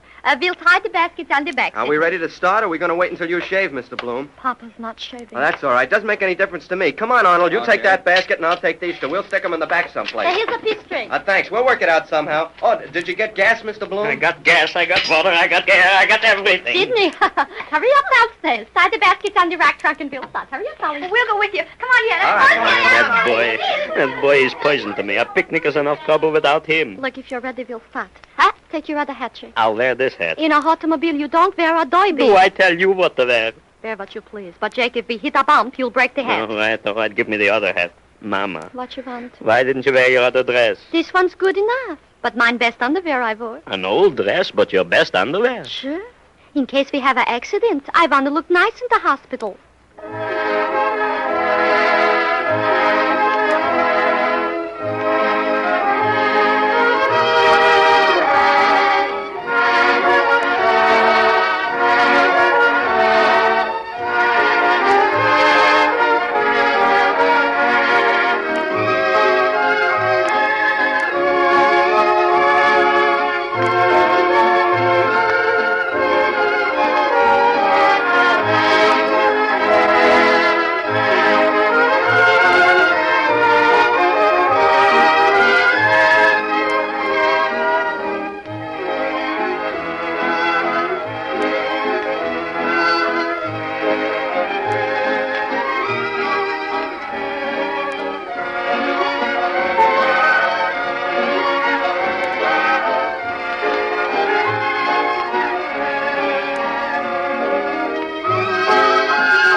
it's Sunday morning, and here are the Blooms, complete with Sidney and Arnold, on their way to the long-planned picnic. Are the baskets tied on tight? Sure, you could go around the world and those baskets would still be on there. You could go around the world. Shut the door and let's go. Papa, wait till I get in. Mama, you'll do me one favor. I know. I shouldn't be our front seat driver. Someday when I get rich, I'm going to get you an extra horn. So that when somebody is crossing the street a half a mile away, you could push a horn yourself and not worry me. I got enough trouble driving. We should have freewheeling. Freewheeling is no good. How do you know? If it was any good, would they give it away? Well, have we started? Give me mine pair googles. Wait a minute, Jake. I'll exchange with you.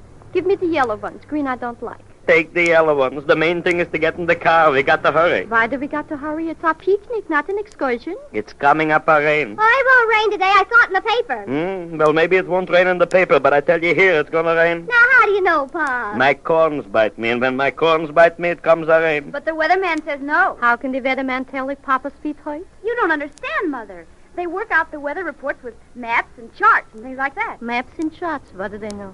Nobody can tell the weather like Papa's feet.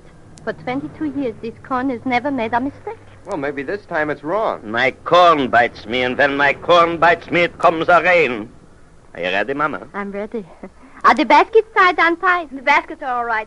Sidney tied them on himself. Sidney. All right, come on, we'll start. Be careful, Jake. In back of yours are taxi. I saw it. In front from yours are truck. How can I miss seeing a truck? Becky, I'm asking you right now, before we start, who is driving the car? Jake, you are driving the car. All right, let me do the driving then. Do you think I want to get killed? Don't commence, Jake. All right. Well, where would you like to go? Well, let's go over the Foot Street Bridge, huh? By that way's mountain. Well, we can go along the river. Oh, I hate that road. A nice way is through Bellevue. Oh, there's nothing but cemeteries out there. But can cemeteries hurt you? Let's take the new road through Crestview Hill. What difference does it make? Wherever we start, in the finish comes detours. All right, which way am I going? Well, there's no use of me suggesting anything. You always find something wrong with any place I suggest. If you don't tell me, how can I go? Oh, I'll go any place. Jake, be careful, our streetcar. I saw it. You want lawsuits, huh? You're so rich that you want to get lawyers and fight the streetcar company. Did I hit it? Didn't I tell you not to hit it? Even if you had told me not to hit it, I wouldn't have hit it. How do I know? Maybe you didn't see it. But I told you I saw it. Jake, you told me you saw it after I told you not to hit it. Why do I have to tell you that I saw it before you told me not to hit it? Every time we pass a streetcar, must I send you a postal card? Jake, be careful. A dog. Oh, don't hit a dog. It's bad luck. A streetcar's good luck, huh? Everybody is talking and nobody is telling me where to go. Go where you please, Jake. Is anybody stopping All right, you? all right. I'll go where I please. Are the baskets tied on tight? I told you, Sidney tied them on. Take a peep, huh? Tell Paul to stop and I'll look. I'll look over the back. Okay, there. Nothing to worry about. It's going to come up a rain. Jake, why didn't you say so before we started? We could have taken umbrellas. Nobody takes umbrellas to picnic. So if it's our picnic and it rains, you don't get wet. It's not going to rain. When my corn bites me, comes up a rain. Why are we stopping? I hear the bus is a traffic jam. I told you not to come this way. But on Sunday, everywhere the traffic is thick. Hey, why don't you go alongside of that road, Pa? Sure. It's the best place in the ditch. Do you think Papa's driving our submarine? I think you could take a chance, Mr. Bloom. Sure. Joe, with my car, he could take a chance. Oh, go ahead, Pop. Be a sport. Jake, you'll stay where you are. You want dents in the fences? Fenders, Ma. Fenders, whatever you call them, we don't want dents in them. Jake, you stay where you are. Who's moving? Now you can go ahead, Jake. But slow.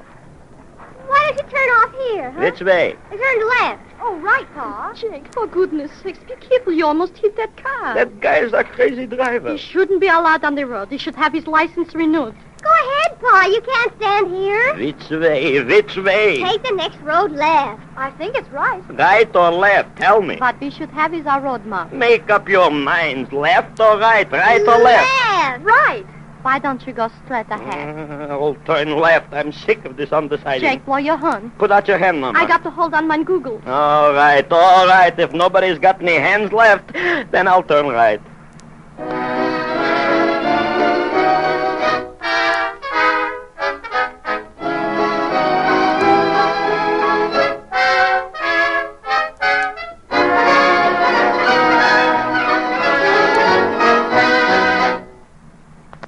Say, wait a minute, Mr. Bloom. I think this is a blind road. What's a blind road? I mean, I think it comes to an end here. I think we'll have to turn back. Not even a detour. I don't think so. There'll be a road. Now, if Sidney tells you it's a blind road, why don't you turn around? He knows what he's talking about. Sidney can be wrong, too. Stop, Jake. It's our fence. See, I told you. It's a blind road. Now you'll have to go back. Turn around, Jack. And be careful.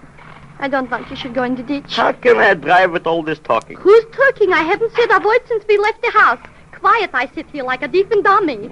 Jake, you're going back too far. Do you want me to turn the car around for you, Mr. Bloom? If you can turn around, I can turn around. Wipe off your face, Jake. It's running perspiration. How many hands have I got? Why did you wear a vest anyhow? Look, Sidney's got no vest. I am suddenly sick with Sidney. Pop, I'm surprised at you. Becky, you'll please move over a little. Give me a little more room. Room, you got it. Oh, this is a very narrow road to turn around. Who told me to go up this road? Probably Sidney. Papa's making jokes. I told you to go up the road, Jake. I thought it would take us through some beautiful detours.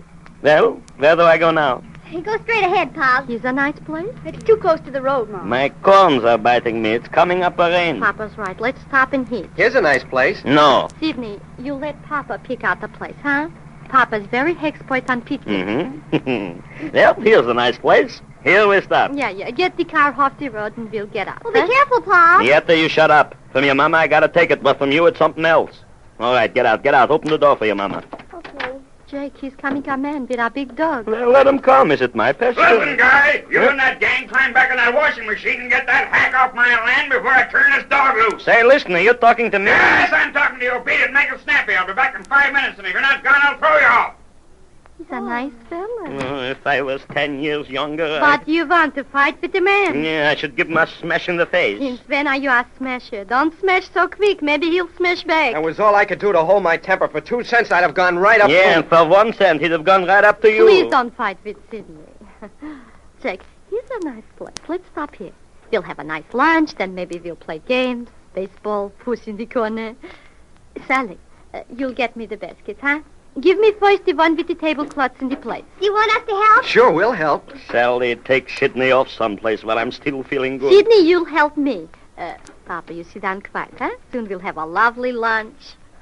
Yes, and now bring me the other basket, yeah? Well, you got both the baskets, Ma. Darling, there's still another basket. No, there's only 2 here, Ma. No, there were 3. I remember when I tied them on. Sidney, give it a look. All right.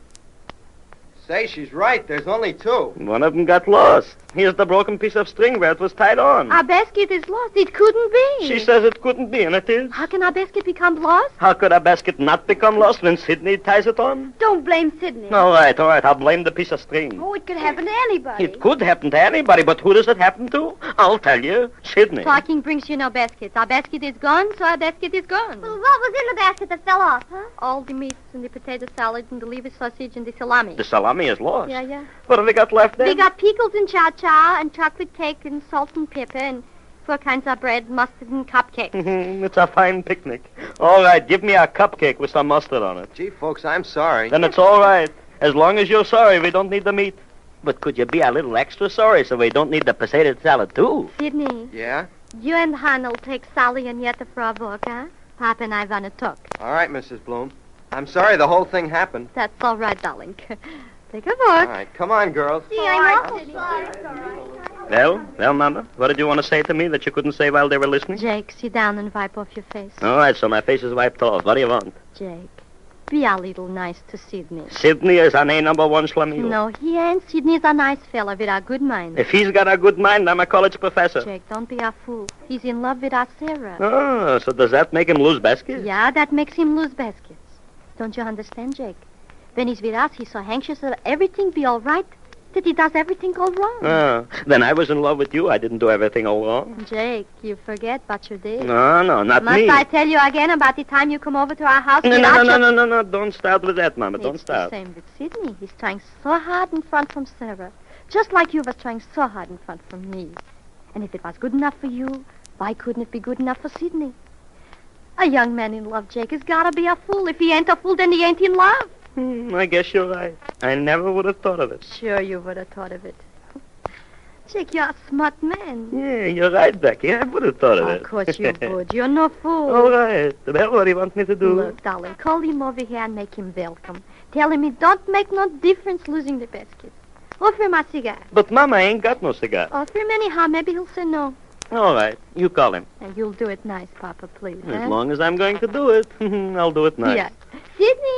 Sidney, come over here. You-hoo, Sidney. Yes?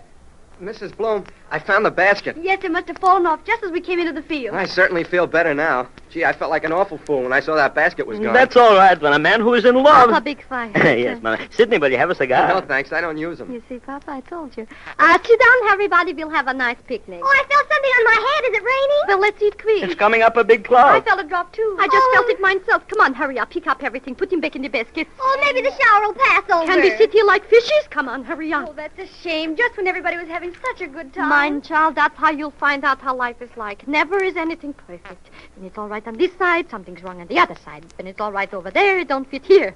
A man has got one leg longer, the other leg is shorter. Come on, Jake, start the car. Well, where will we have the picnic then? The best place is the dining room. Where will we put the baskets in back? No, put the baskets in the front with me and Mama.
That was Mama Bloom's brood entitled, A Picnic Proposed, The Picnic Planned, and Finding a Place. Well, that is it for Airchecks.